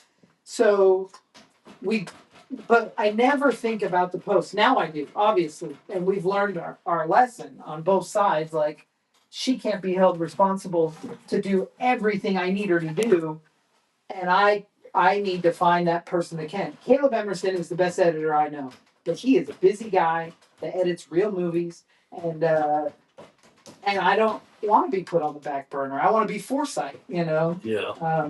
So part of what makes him so good too is that he has the experience. Yeah, he's got experience. I mean, he not only edited comedy stuff like Tosh Point oh for 11 years, but he directed his own movie, Die Zombie Bastards, Frankie and Blunderland. He's done it all. He also has he's done every position on a film. Effects guy, DP. He shot a bunch of these Richard Greco movies back in Rhode Island that were just awesome, like Splatter Disco. And I mean, this is an early direct-to-video guy that I really respected. And Caleb gets it, man. He gets what I'm doing. He doesn't look down on what I'm doing. You know what I mean? And I think that is part of the best. But I just need to work around his schedule unless I can pay him correctly. And that it's the same for me. Like I wouldn't expect, even though I have a best friend, to come to me and say, "Hey, I've done a lot of free work for a lot of friends, and I can't do that anymore. I have to make a living." You know what I mean? Well, and that's another important part of it too, because one of the most common you get what you pay for. You do get what you pay for, but one of the things that annoys me the most in this little world that we have is that there's a lot of people that will commit to something without thinking about it. Can you give me that baby powder? But then when they've not held up their end of the bargain, their like kind of excuse to make them feel better is like, well, I'm not getting paid. Yeah, I mean, I'm hardly getting paid, or I'm doing it for free. And it's like, no, I mean, when you commit to anything, it's like I think you should see it through always. And if you're not going to, you should have the decency to just at least fess up and say sorry and remove yourself. So but a lot of people won't. I'm going to pause you. This is a really interesting technique. So I just scrape this guy all up. Then I load him with baby powder, and that baby powder is now sucking the moisture out of this clay. Oh, and cool. So then I'll brush it off once it's kind of absorbed some, and then it's just going to look like old skin. But you have a really good texture going on right there. I'm loving the look of this character. It's awesome. This is fun. This is what I love. Any kind of art is like where you just get to doing stuff. It's like your brain takes it over. Yeah. You're thinking about it, but not really. I am going to master post. I've been saying that for years now, and I'm having a hard time with it up until now. But this project will be the first of my dailies getting edited. That's what Kevin Smith talks about, going back to the hotel and editing his dailies. You know what I mean? And I need to get back to that. I take pre-production so seriously because I live in a pre-production art. Once that's a wrap, my piece is done. Like, I'm done. I'm the first one packed up, first one going home. But as a director, I need to see it through. I need to be the last person there. You know what I mean? Yeah. And I understand that. It took me 9 movies. I've directed 9 feature film, I think. Teddy told me to. Las Vegas Frankenstein, Nameless, Hello, My Name is Gacy, Slaughterhouse on the Hill, Laughter Face, um, Bloody left. Bloody Bluff. That's 7. Produced, it steals your skin, but anyway. And what, like a 2.5, 2 3-year period. That's crazy. And most people direct 2 movies in their career, Right. you know? Right. So I've learned an immense amount. And there's a documentary in there too called Whatever Happened to Eddie about Butch Patrick. But yes, I definitely have learned from my mistakes as well as my victories. And I need to get even better, more efficient. Efficiency is everything for me. Yeah. And storytelling. I wanna tell a good story. Yeah. But that's why I'm real excited about working with you as a writer. I always work with Josh Cornell. I used to do a lot with Vince Cusimano, Josh Cornell, and Lola. Obviously, polishes almost all my scripts. But it'd be so fun to work on something. I'm saying this way ahead of time. I believe it'll be so fun working on something you wrote. But that's also because we conversate so much, and you have seen all of these movies. You're responsible for some of them. You know, you get. I'm not Joe Lujan, and I'm not Justin. I'm not. Everybody has their own style. Yeah, our styles are different. Yeah, of course. But that's what's cool, and that's I think that's also one of the biggest problems with filmmaking. Period, is like it's hard. My way or the highway. Yeah, and I think a lot of times people just are unaware. It's like it's like when you have somebody read a script and they give you a bunch of feedback, and as a filmmaker, you should want feedback and you should be able to listen to feedback. Yeah, sure. But at the same time, there's an art. Doesn't mean you have to change everything. You should be able to listen to those points, but you don't have to. You can, but I mean, sometimes there's really good points that are given.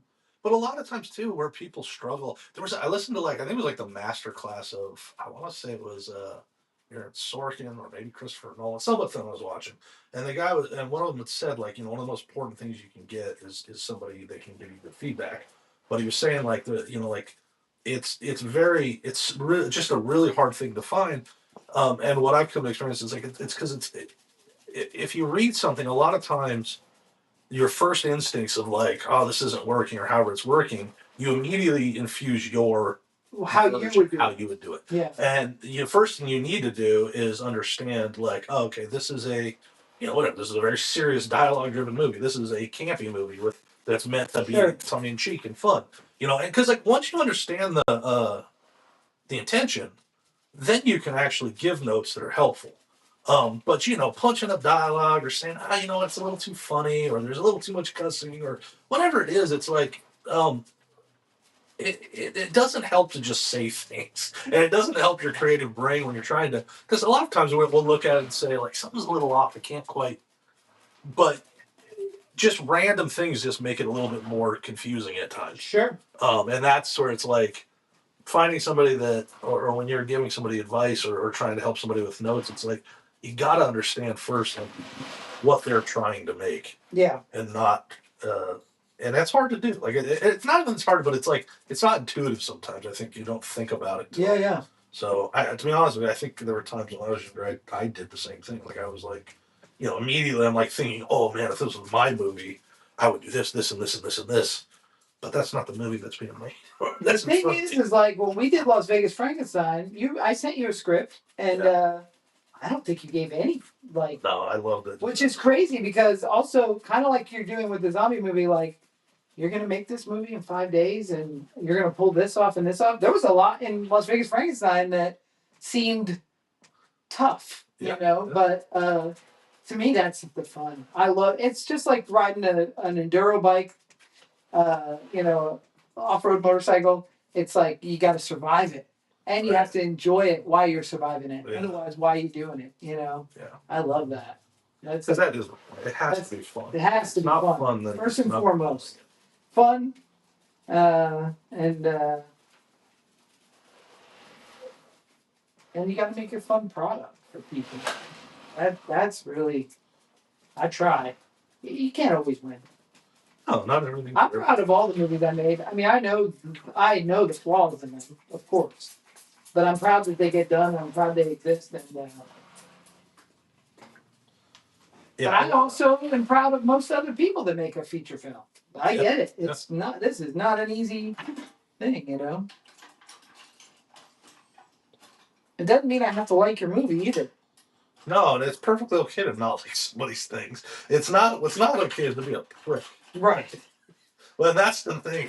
I started talking about it last time, I think, but it was like that's why I hate Letterboxd. I hate the website Letterboxd. Oh yeah, yeah. It's just a site for trolls. Like that's all Letterboxd. Pretentious troll website. They don't make their own movies. Yeah, they just go on there and crap all over other people's stuff. Haven't done anything. And it's like, and again, I don't care if you rated a 1, you didn't like it. But like when you start, like when I read somebody's review of like, talking about how a film was made or how the acting was, and it's like, you don't know anything. Like, you can say you don't like the acting, it's perfectly fine, but it's like, I don't know.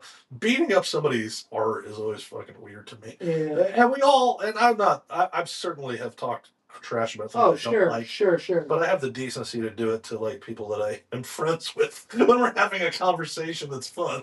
Not publicly. no, yeah, not like what, Not like, there to publicly. yeah, like just to crap on somebody's thing because they didn't like it. I like when they feel the urge to tell me at a convention exactly what they thought of my movie. Like a negative thing. Yeah, and I just say, "Cool, man." What's it like? Do you have like a kind of specific or a story that's No experience of that? I mean, let me try to think of one. I'll try to think of one. Basically, somebody just telling you. Oh no, I can think of one. It was at your festival. It was what's that guy with the long hair, the real grumpy guy? He buys records from my dad. You know. Oh, I know. yeah. Big guy. The guy that was sitting next to Yeah, Daniel's friend. Yeah. He goes, what movie was he talking about? He said, it's like an after school special. Was it the After Dark? It might have been. Yeah, I think it might have been the After Dark.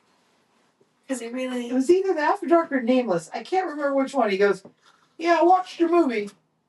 There was not a lot of gore in it. It was the After Dark. There was not a lot of gore in it. I was like, no, it's like a Romeo and Juliet with punk rock vampires. He goes, it was like an after school special. But I will tell you this, I was taking a leak at the very end of the show. And he comes in the bathroom. Tom! And I'm going to the bathroom. I'm like, this is so weird. And he goes, Bloody Bluff was the best movie I saw at this festival. Hands down. And I was like, okay. There's no gore in that movie. Like, Right. hardly any. And he was like, I said, I'm glad you liked it, man. And he goes, those actors were fantastic. I said they're also in that after school special. I mean, that's the part. That's the other part of this whole business in this world is like the fans, the people that love this stuff we're all kind of weird. We're all pretty fucking weird. Yeah, it's true. So it's like you just gotta take the good with the bad. Take them both, and then you have. That's the film. Yeah. Well, he really bothered you at first, but then you kind of then he grew to like him. Yeah, he was like. Because he just was so grumpy about everybody else's movies except for ours. He loves Teddy Told Me To, that guy. Which is why he thinks every movie I make should be a gore fest. Right. But that's my gore movie. They're not all that.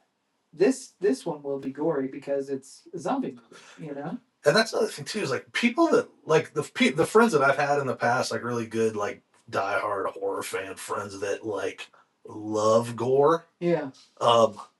It's a whole different personality. It's like I've been shown movies by some of those people that were maybe some of the worst things I've ever seen in my life. Right. But they just had like crazy kills. That like also, guinea pig or something. yeah, and they just, I mean, that is enough. Like that, just they're in love. Like, and it goes into their collection, and they love it forever. And it's just it's just everybody's different tastes about things. It's just so weird because the horror world is the only real world like that. You don't get that with dramas or like there's not. I mean, mostly to that degree is like that world of such a wide. I don't want to call it quality. I don't know how to really say it, but like. Well, there's subgenres. There's subgenres, but it's like I don't know. There's like I guess maybe it's just there's such a wide variety of subgenres. Because you don't see a drama subgenre. No, and even like comedy. I mean, there's like shock humor, and there's different types, but it's there's not really. Well, there is definitely something different about something like Airplane and Liar Liar. Right. But there's not a space in the comedy like people. Comedy is like, dude, I love comedies that are terrible with bad acting. Right. And like, I don't know, man. I'll tell you what I love is I love Medea movies. I really do. what is what part of like what's the thing about it that you love? I love Medea. She's so She's funny. fun. Yeah, no, it's awesome. Don't make But me break my fist off your hand. I don't know. There's just something funny about Medea. But I mean, those are well made and very They like are well made, like but whether they're for everyone or not. Poorly acted sometimes. Yeah. I don't know. There's just something about a good Medea movie. I love it. Medea Saves Christmas is a classic. I watch every year. This is a new thing, though. Newfound love for me. Medea movies. That's awesome. You know what else has a really interesting fanfare that matches up with the horror fans is wrestling. Yeah. Because if you got light bulbs, you don't have to be selling. You're hitting with light bulbs, But some people don't want to watch the light bulb barbed wire matches, and there's definitely something about wrestling that kind of lines up to that, like ability to disassociate reality. Yeah, 100%. And then like just the embracing of like the raw. It's like it's a lot like punk music. Yeah. Like there's great punk bands that we all admit that we love and everyone loves. But then there's like these obscure ones that you're like, that are almost hard to listen to, but for street cred purposes. That's cool. I said I liked it. Yeah. And so it's like, I remember when I was young because I was a huge punk fan when I was young. But there would be ones where I was like, everyone would be like, dude, and I'm like, yeah, they're awesome. And but you really didn't. I really didn't like them. Yeah, I felt that way too. I'm trying to remember one. Total Chaos was one of those for me. I mean, I remember this band Total Chaos. Everybody was like Total Chaos, and I was like, yeah. I couldn't understand a word they were saying. I didn't know why we were all fans. But then I would like stuff that everybody else didn't. Yeah, it was too soft for other people, too poppy or whatever. I think I always lended into like maybe a little bit more poppy. I like poppy stuff. I like the parties a lot. I loved No Effects. I think my favorite Operation Ivy. Like that's like literally probably my favorite. But I loved Pennywise. And, there's a lot of different ones. You ever see these pictures? That's young me on the top and young Waleed right underneath. Oh no! We look like we could be in the same gang. That's awesome. That's young Lola. Kayla gave me a young Kayla picture, but I misplaced it. I can't find it. It doesn't look any different than Kayla right now. But really well. Do you like punk music, Kayla? Yeah. When I first met Kayla, I asked her what she wanted to do when she was a little girl, and she said I wanted to be Brody Dahl from the Distillers. I forgot the Distillers. I wanted to be a punk singer. And I tried to get her to sing in our band, and she wouldn't do it. The invitation's always open, though, Kayla. I know it's there. If you ever want to. Who sings for you guys? Right now, me and Waleed are working on. We're restructuring. Okay. So, me and Waleed are going to share the frontman duties. Frontman duties at the moment. When I saw you guys when you played at Double Down, did you come? No, I saw when you guys did the show in Boulder City. Oh yeah, the big thing. Who was singing that? Did you guys? Ryan. He was also playing bass, but he quit the band. I don't know. And he wasn't having fun anymore. Which I don't understand how anybody could not have fun causing chaos on the weekends in Las Vegas. I just love that we're doing this and that you're making movies in 3 days and that you also have a punk band on the side. Yeah. And also are making haunted. So let somebody tell you they don't have time for something, and I'll tell you they're wrong. No, I get a lot done, man. And I if I wasn't, I would feel like there's a problem. I got to get a lot done. Otherwise, I feel like idle hands are the devil's playground. Actually, I'll tell you what happens when I'm not working. I just spend a ton of money. I do the same spend thing. so much money. I buy motorcycles and trucks and cars, and I just spend money because so I have to stay busy so I don't just spend it all. Because then I always have to go back to work to make some money to spend.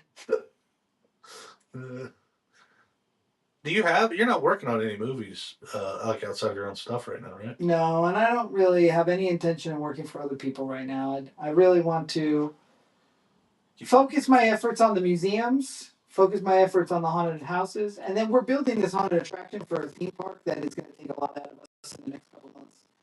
But I am going to shoehorn in the zombie film right in the middle of that because it'll be fun. Yeah. So that the haunted attraction thing is it's like It's a go. Yeah, we're that's awesome.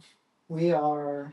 There is some money in the bank, and we are actively trying to find somebody to get us some shipping containers, not only to here, but then we have to be able to ship them to Indiana. So it's kind of a big ask, but we're looking.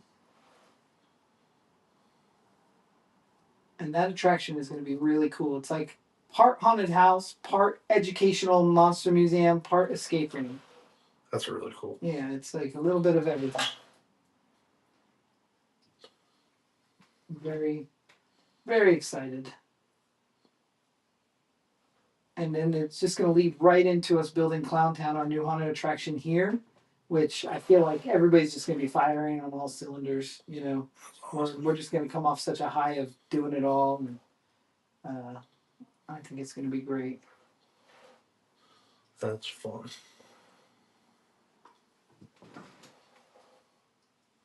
All right, so I think that with this guy, like I'm kind of where I need to be, but I need to clean him up. So should I do I know you're doing like your scraping method. Is there some sort of a method I should do? I think he looks great. The one thing I would say is get that mouth nice and open so it'll move when they talk. Okay. Like this is a little too thick of clay. Just kind of open it up, even if you have to kind of build a lip or something to hide your work. But you just want the frowny mouth opens better than a straight mouth, so that down shape is perfect. But when he stretches like this, we don't want it to just be solid foam in there and look like it's not doing anything. You know what I mean? Got it. Yeah. The cool thing is, because we're generically sculpting these on just random heads I have, based on who they go on, I can use like a seam burner and just burn. I can make holes bigger and. Oh, cool. Yeah, because the foam latex will melt with heat from like a seam, like a soldering iron. But I'm just jumping around on this, kind of going straight to heavy texture because this one's gonna have hair, cool. so I'm not worried too much about the back of the head, but just wrinkles and stuff and dried up. All these guys that I'm making right now are more like the ones that come out of that graveyard that have been there forever, so they're all dried up and nasty and ears falling off and whatnot. Not a lot of chatter on the live today, huh, Kayla? No. Our friend Terry says hi to everyone. Well, hi. Hi, Jerry. Girls got cookies on Saturday. Well, cool. Good to know. Get to meet Terry. I don't know if I met her before. Oh, your battery's almost dead, that's why. Did my phone die? Not yet. But that paused the video. Oh yeah, you just have to put exit or whatever. The plug. Let's chat a little bit about, because anybody that's watched before, we did. I was sculpting my thing that you're going to help me make that mask with. Yeah. But I'm excited because you guys are doing it with instead of doing a proper like the molding and all that stuff, you're going to try a 3D printed. Yeah, we're gonna 3D print the mold. So I actually did it on one of my dailies. I'll have to send you the link. Oh, okay. We scanned it. Oh. We scanned the front of the face. Chris is gonna then inverse that scan to make a negative mold. Okay. And it'll just be about a 1/4 inch thick. And then cool. And then we'll remove all the clay. I didn't do it until we have the mold printed. Then we'll remove all the clay, and then we'll scan the face that you sculpted it on and print a positive with that, and it'll fit in just like a it's like So- a mark cast. Could you though then with that? Could you scan my face as an A? Like, would that be something you would normally do? I could if it was sculpted on your face, but the chances are of it lining up, it never will. Yeah. So, but if you know In the future, you we could could have sculpted have me. scanned you. We could have scanned you, printed you. You could have sculpted it on that. Right. And it would fit perfect. Oh, that's cool. But we weren't really using that yet. No. But now we are at full force. And once Chris does that inverse version, I will at that point come back and do the positive. It's gonna be freaking cool. That's so. And because we're running silicone in it, we don't have to heat that mold up or cook it or anything. Oh, So cool. silicone is cold cure and just a chemical reaction. So it'll be perfect.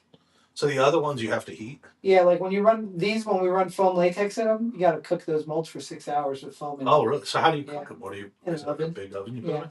yeah. So these will actually go to Ashley's house. She has a really big oven that her husband Robbie made, fiance Robbie made her. So she'll run the foam. Oh, cool. And Hey, then does she do makeup effects? yeah, that's how I met her. Oh, So Ashley moved to Las Vegas to become an effects artist because she loved Face Off and she wanted to learn from me. oh, that's awesome. And then the day before her class started at the makeup school she went to, I quit. And so she never got me as a teacher. But Chris ended up teaching over there. And so through me knowing this about her, I made sure that we reached out and got to work together. But Ashley loved, that's why Bloody Bluff was so fun for her because she was a huge Face Off fan, changed her life. And in Bloody Bluff, Mackenzie Westmore, the host of Face Off, plays her mom. That's so awesome. Plays her mom. And that was all for Ashley just as a little, I love to give people that moment. That's so And awesome. Mackenzie was awesome. I mean, great for the role, but I wouldn't have stepped out to find her if it weren't for Ashley. That's really cool. And she loved it. She appreciated it. It was well received and worked out exactly as it should. And they looked like. I mean, it worked so good for the movie too. Yeah. How's the little girl doing? She's doing great. Leighton is fighting hard to come back. She's started like joining in with the cheer team from her walker and doing dance from her walker, and That's so she goes to therapy every day. And is like I see videos every day of her walking and doing stuff, and she's awesome. My kid, they all went somewhere. Where did they go recently? I can't remember. They all got together recently. Oh, it was right during Valentine's Day. My daughter went over to take her Valentine's gift, and they got to hang out. And their life was always super busy, so we always have had a hard time outside of school seeing them. So it's even worse now. Like, yeah. I feel like, and the whole world's giving them so much attention that they're stretched in 100 different ways. But we are still rooting for her. She's such a strong kid. It's awesome to watch this process too. Yeah. Inspiring to see. Such a crazy thing. Such Crazy. a hard thing to go through. I've never seen her. I mean, she tells her mom, she's like, "I'll be back in school in March. I'm doing this. I'm doing that." It's just her determination is just unmatched, and I've never seen her have a negative attitude or a bad day. She doesn't dwell on any of it. Just working hard.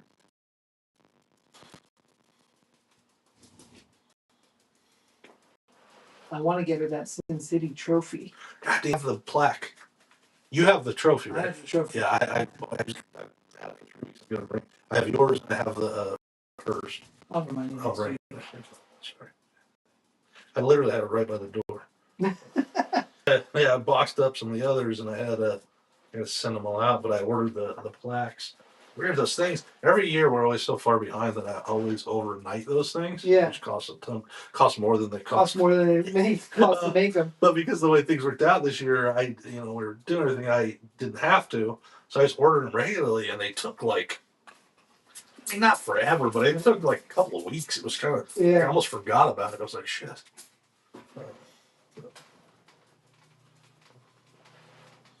So how's that look for the lips? Oh There, yeah, that looks great. That was great. I love that.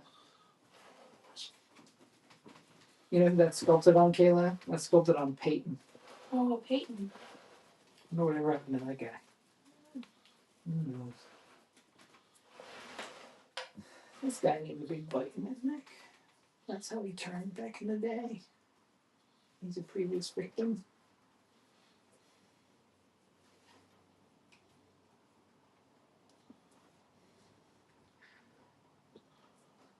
And maybe along the way, I'll definitely show you. But it's like I know some of our audience will probably hate us because I know people are very anti AI. But I've been planning on making sort of a video anyways and showing the process of how I use AI to help me write. Oh, that's cool. And it's because there's a really cool, like, it's funny. I was telling a couple people, and like, it's the fun of the faces that you get because like the assumption is like, oh, dude, I'm afraid to talk about this. Yeah, and I don't want to be afraid to talk about it. I don't mind that people have an opinion on it. That's fair, but it's like I just don't want them to hate our product pre-judged. Yeah. Like without knowing. You know. But I also think that maybe it's just people need to understand, like, there's no way, at least, and honestly, even if there was, I'm not interested. I don't want. If I could plug in like write me a script and it kicked me on the script, I wouldn't. That's I not don't what want you're to do trying to that. do. Yeah, I don't want that. I want to make, and so like it's just like having this really awesome assistant that I bounce ideas off of. I throw things into it. I come up with, but there is a whole process that I've kind of created that works for me anyways, to help me write the script a lot faster, develop the story a lot faster, um, and it's really cool. And I'd like to share it with if I'd people like want to use it. And I'm sure there's also better ways like to fine tune it, but it's pretty cool. So I don't know. Along the way, we'll do some of that too. But yeah, I hope people will be a little open minded to it. It's hard to tell. I see that I actually booted somebody off my Facebook this week because they wrote, if you use AI to promote your small business, I will not support you.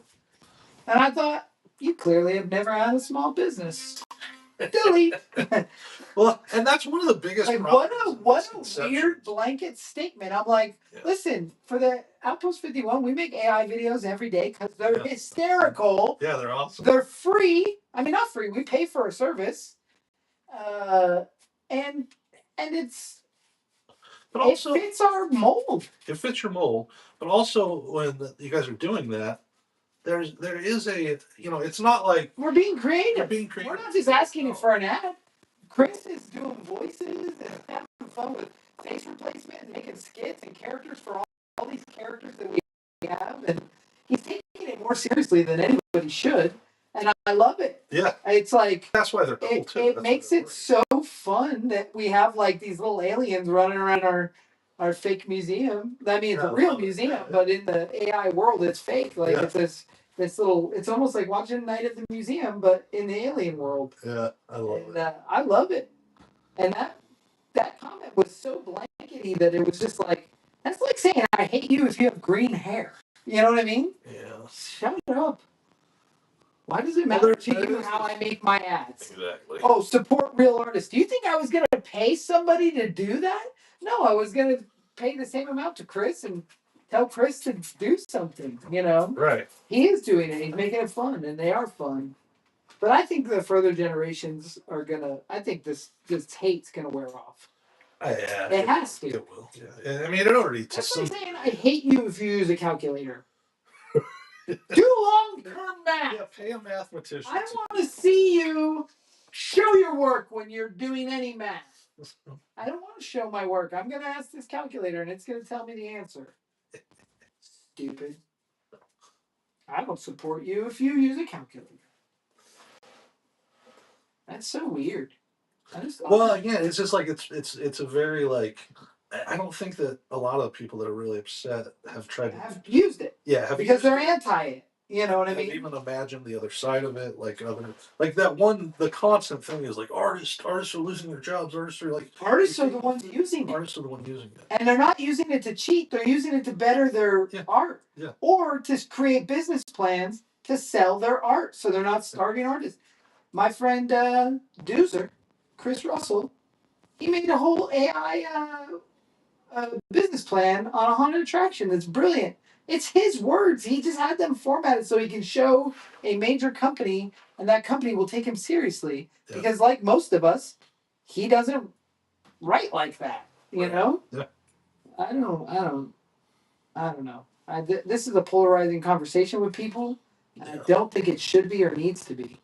Yeah. But it is. It sure is. I mean, and also on the other side of it at the same time is like, yeah, I think it's terrible that some people will lose their jobs, but I think that people that don't embrace it are going to be in a lot more trouble. We said that about CGI and makeup effects. Well, what's interesting about that too is like there was a time where like the world was certain that this would never happen again. Right. Like that no one will ever sculpt anything. No, I know. I was becoming an effects artist during that. Right. And then I was part of a movie called Polar Express. And when we did Polar Express, the makeup industry was like, "You're aiding the devil. You're creating our problem." And that's the Tom Hanks one? Yeah. What'd you guys do on that? So all of the faces that Tom Hanks represents, these 7 different characters, were all sculpted by Greg Smith. I helped make those molds. John Jackson applied all the makeups and they motion captured it. Oh, interesting. So everybody thinks it's all CGI, but it was actually practical. See, what's interesting about that is that, like, you know, now really the biggest threat to that is what we just talked about is 3D printing. Yep. But you know, and probably 3D printing will and has changed a lot of things, but there's not that. It has. I mean, there's not the hate for 3D printing that there is for AI. It was when it first came around in my industry. People were like, really, until the big dogs embraced it. Now everybody's 3D printing. You know what I'm saying? It's crazy. I'll never forget. I went over to Justin Mabry, who runs Trick or Treat Studios. I go into his place, and he has this bust of Robert Englund that was expanded 10%, so he could sculpt those Freddy Krueger masks that Trick or Treat put out a couple years ago. Because when latex is cast, it shrinks 10%. Right. So now he sculpted on Robert Englund's face, 3D print, sculpted the characters, made traditional molds. It shrinks and it looks exactly like Freddy Krueger. That's so cool. It doesn't look like an oversized head mask that you have to buy. You know what I mean? Right. It's changed the game. And everything. They use so much 3D printing in the mask industry now. But at the time, that was taboo.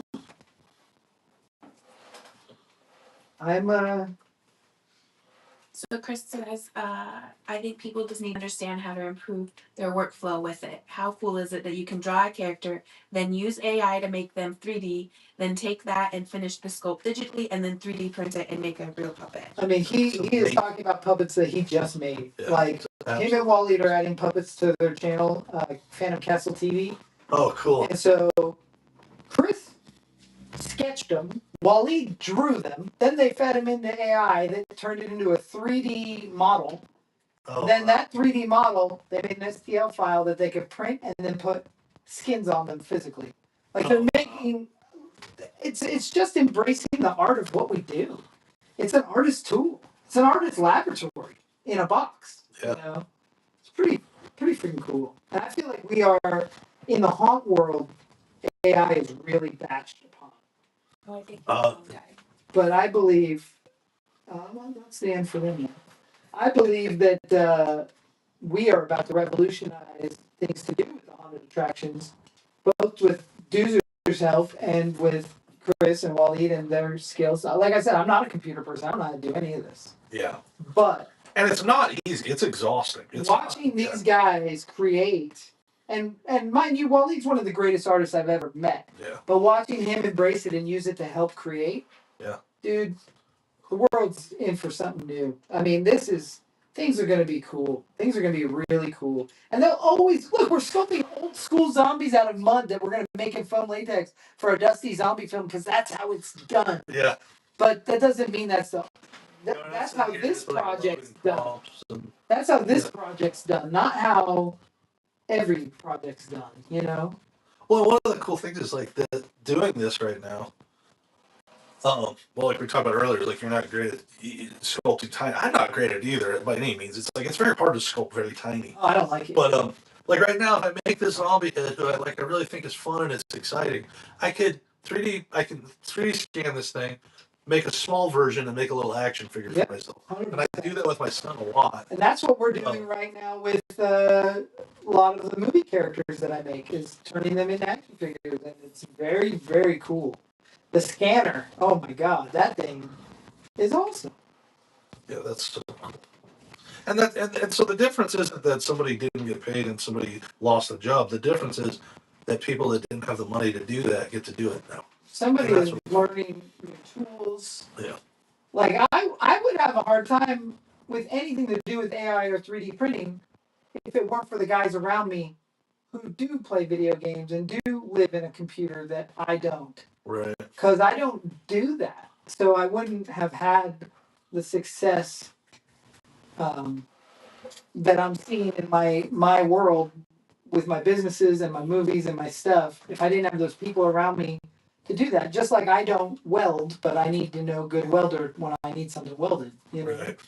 It's just another tool, man. And enough people say it's another tool, but I don't think people understand what that means because they don't use the other tools. They don't use the other tools. Yeah. So you just have to, if you use tools, this is just another one, you know? Yeah. If you don't use tools, well, then just let us do it and leave us alone. Yeah. I'm not cheating anything. We're not selling unlicensed goods made on the 3D printer. You know what I mean? Yeah. That's not the goal. The goal is to make cool shit. We love making cool shit. And you can make really cool stuff on a 3D printer, and you can make really cool designs on the AI. But at the end of the day, I like pushing mud around. I like sculpting. Right. And for the right job, this is the right tool.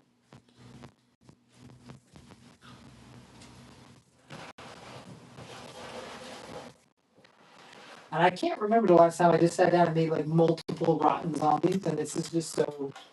I was a long time ago I was making these zombie motion props. When I lived in Vegas, so it wasn't that long ago, but it was like, I don't know, 10 years ago, 9 years ago. We were making these motion zombie props, and we probably made 400 zombies in the span of 2 months. Jeez. And that was probably the last time that I just started doing this. But I love it. I can't wait to see these guys all come to life. Yeah, that's fun. And we'll have to shoot most of that zombie horde in 1 or 2 days. But that'll be fun too, because it's like just 2 days of zombies. Like, a lot. Like, we'll do a lot in that 2 days. Yeah. I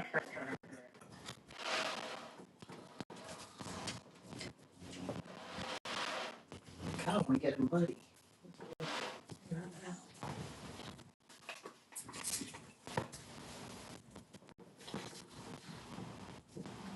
See you, buddy. You have me that yellowish brush sticking out of that cup. Yeah. Oh, that's good. I was just going Well, you can that bottle. ask you if you can use Windex. Why not? Why not? Will that affect it at all? Not at all. It's more expensive than water.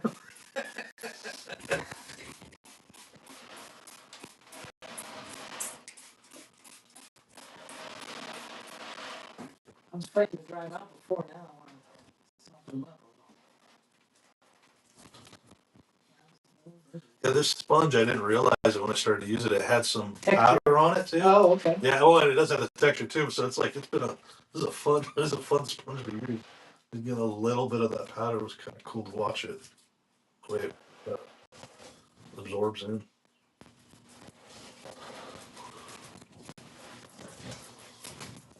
What is fun about the zombie for this sort of thing is like the whole, like the blocking out of clay. You know, Yeah. the forms don't need to be smooth and fun. And also, It's you like, find some stuff you can use the imperfections. You know, it's like, oh, your thumb hit in there, but it looks good. Yeah, yeah. So you can use them. No, this would be super fun. On that zombie night, that's when you try to get the press, like Fangoria or somebody to come out for a set visit. You know, Right. like everybody loves zombie movies. You know what I mean? Yeah.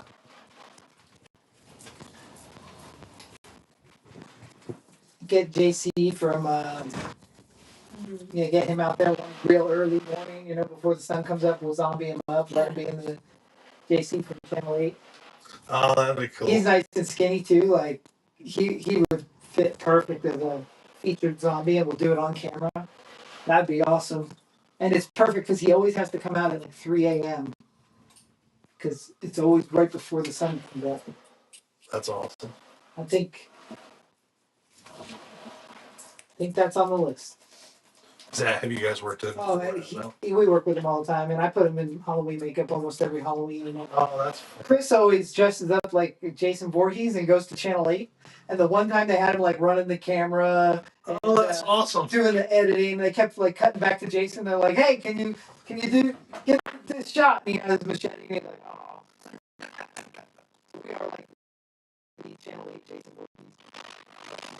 But they always give us a lot of good support. Channel 8. And George Knapp works for Channel 8, the guy that broke Bob Lazar's story in the alien world. So it'd be so cool to see George Knapp ever show up at the Alien Museum. That would be cool. We had a guy in last week, and he's like, "If you have any questions for George Knapp, let me know." And both me and Chris were like, or maybe it was me and Waleed were like, "Why is he not come here yet?" Does he still live in Vegas? Yeah, he still works for Channel 8.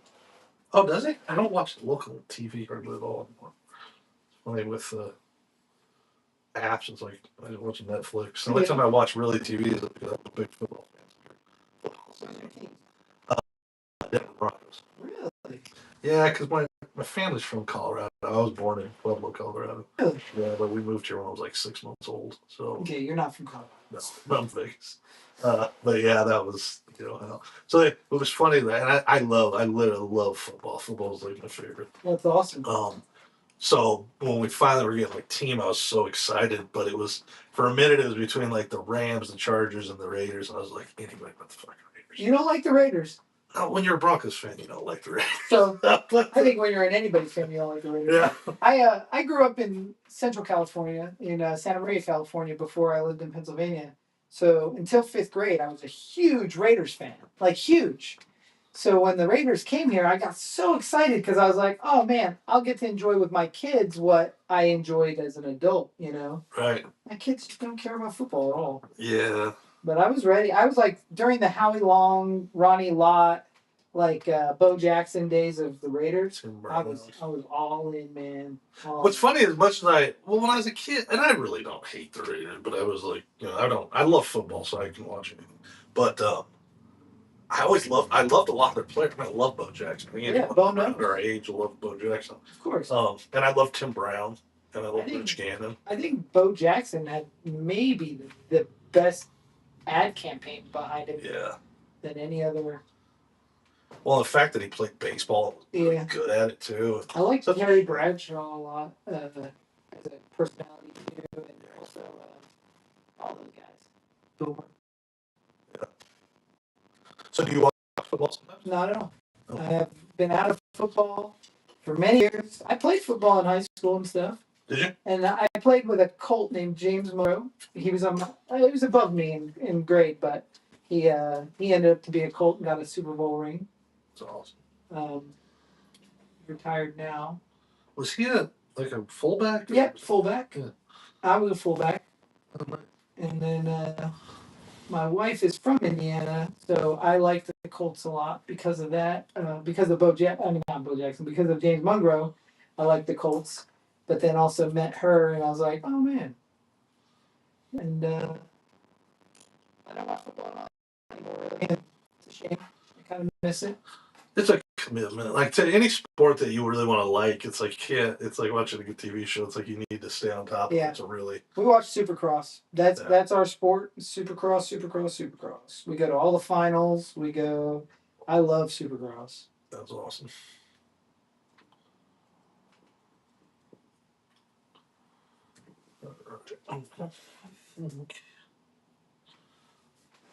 I'm gonna call it for today.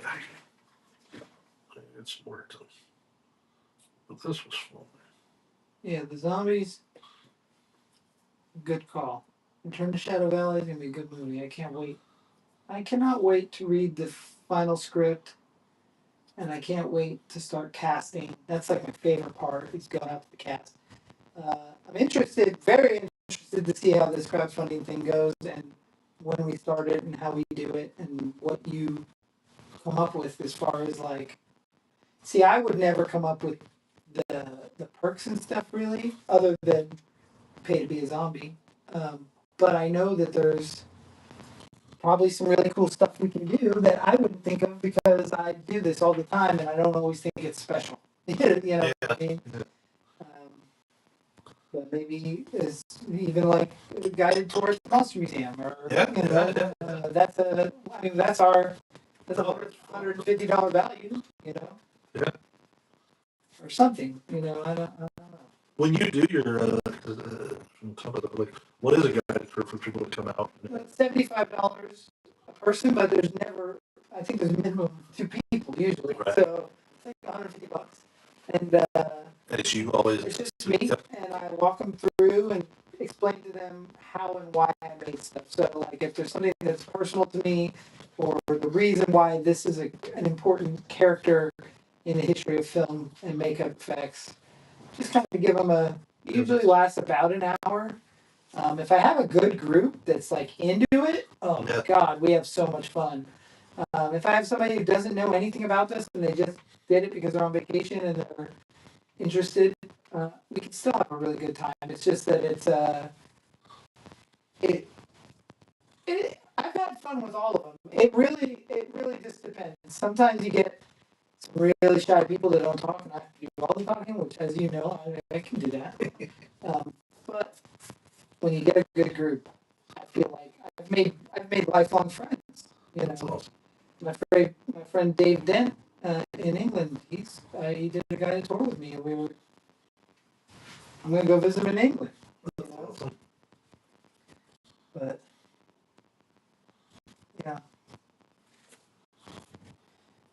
So with all these zombies that you're gonna do, are you? Oh, you can't. Can you do the 3D print molds for those? No. Because They gotta be good. Yeah. I want all the zombies to be old school foam latex. It's Right. part of the aesthetic of the movie we're making. So it's got to be really old style. And that's fine. Yeah. I think it will serve it better. It's something that you don't see often anymore. When you see a zombie movie nowadays, especially a low budget zombie movie like what we're doing, you'll see 3 hero zombies in good makeups. You know what I mean? And then the rest is just face paint. My goal is to not do face paint. My goal is if you get bit and turned into a zombie, you're instantly a cool ass zombie, you know? So how many like masks do you think you'll have? Full heads? At least 20 full heads. And then those will be And like then front of the face prosthetics like 60. 60. Yeah, just to have on hand because we're not going to know how many we're going to need Right. until we're there. But also you need a new one every day. This isn't reusable.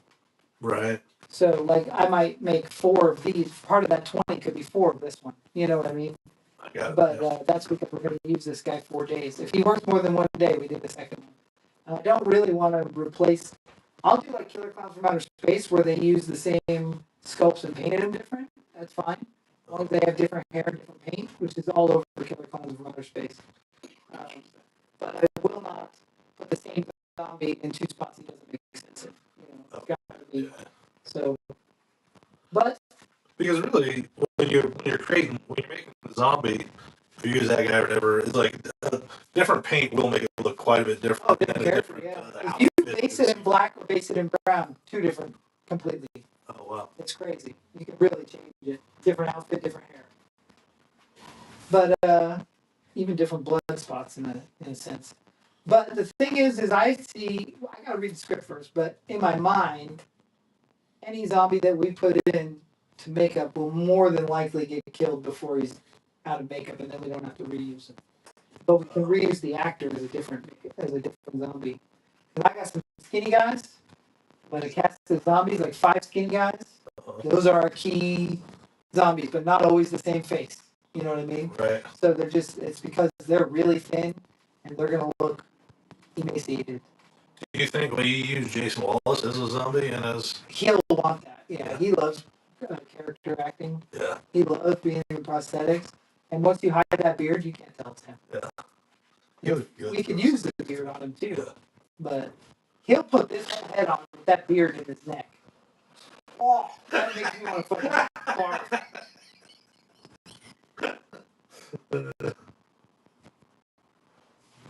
Yeah, I've got some good skinny guys that will be awesome for the roles. Definitely get Bobby Beamer in there as the zombie. He does great in makeup. Definitely get my buddy Steve, not Steve Hansen, another Steve who's got real narrow frame. Yeah, because when you said that earlier, I didn't really think that much about it, but it's obvious, like it's, that emaciated look is like, the very skinny bodies make zombies look really cool. Yeah, Fuko, she'd be a great zombie. George, her husband, would be an awesome zombie. He's huge height wise, skinny body wise. And we'll get some pay to play people if they're interested. Yeah, so that will be one of the perks. Zombie. Be a zombie. If they're a little bit large and they want to be a zombie, we just hide it. We'll shoot it right. But we can't have any chuggers. This doesn't work. Yeah, I never thought about that, but it makes sense. You see it all the time. Like on Walking Dead, though, there's like they had a couple of them. But they're bloated too. Like if it's a water bloated zombie, that's one thing. But we're shooting in the desert. You know what I mean? These guys are water bloated. But they can be fresh kills. Like we can have fresh kills, party goers. Right. And they don't have to be party goers that we know. They could be party goers that the first kills will have a slightly different look, but they'll still be zombie face. Awesome. Well, I definitely think I cut myself somehow. Blood, sweat, and tears. Yeah. Let me see her. Oh, that's so cool. I love that. Like it's so leathery. Yeah. Like it's so. So when you did all that, you used the scraper kind of first. Scraper the baby powder. Then I re-scrape. Then I use a little bit of water and kind of blended those edges so they don't look so jagged. And now I'm just using this fork to add pores on top of everything. Yeah. Kind of looks like Mike Barron. Yeah, that's exactly what reminded me of that eyes. Do you want to call it for today? Or do you still? No, whatever you want. Okay, I'll go clean up. I'll let you finish up. What time is it? 12:44. Okay. So Kayla. Yeah. Any questions over there? Who's in that box? Who do you see? Wally, Mason, Chris, Terry. I can't see who's watching. YouTube, it just doesn't let me. Oh, okay. You already have your personal Instagram. Yeah. Time was over. Take some more juice. I think Mason has watched every single week. Mason, I'm glad you watched. He lives in Baltimore. I love this guy. This guy right here. That's a fun zombie.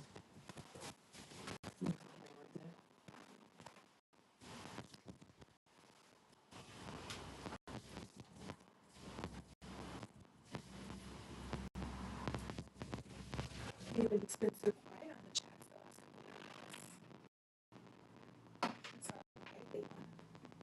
though. Gotta post that thing in the morning.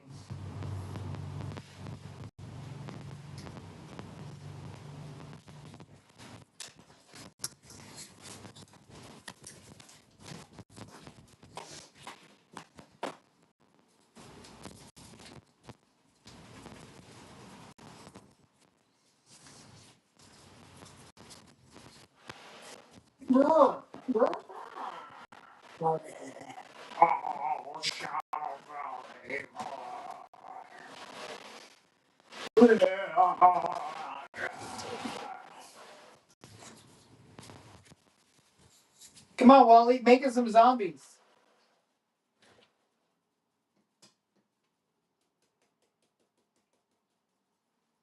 Wally wants to be a zombie.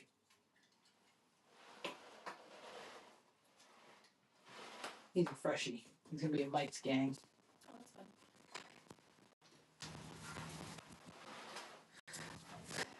Yep. Yep.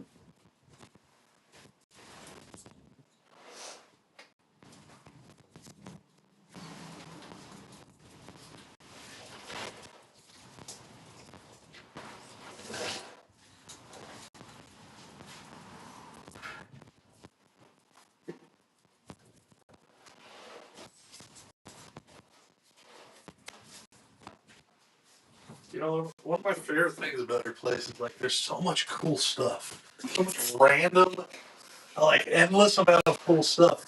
But what's so crazy is that like every time I come here, there's more. like, That's not the idea. It's supposed to be less. like I'm trying to clean it out. there's so much. Like you would think, like I would never notice if they got something new.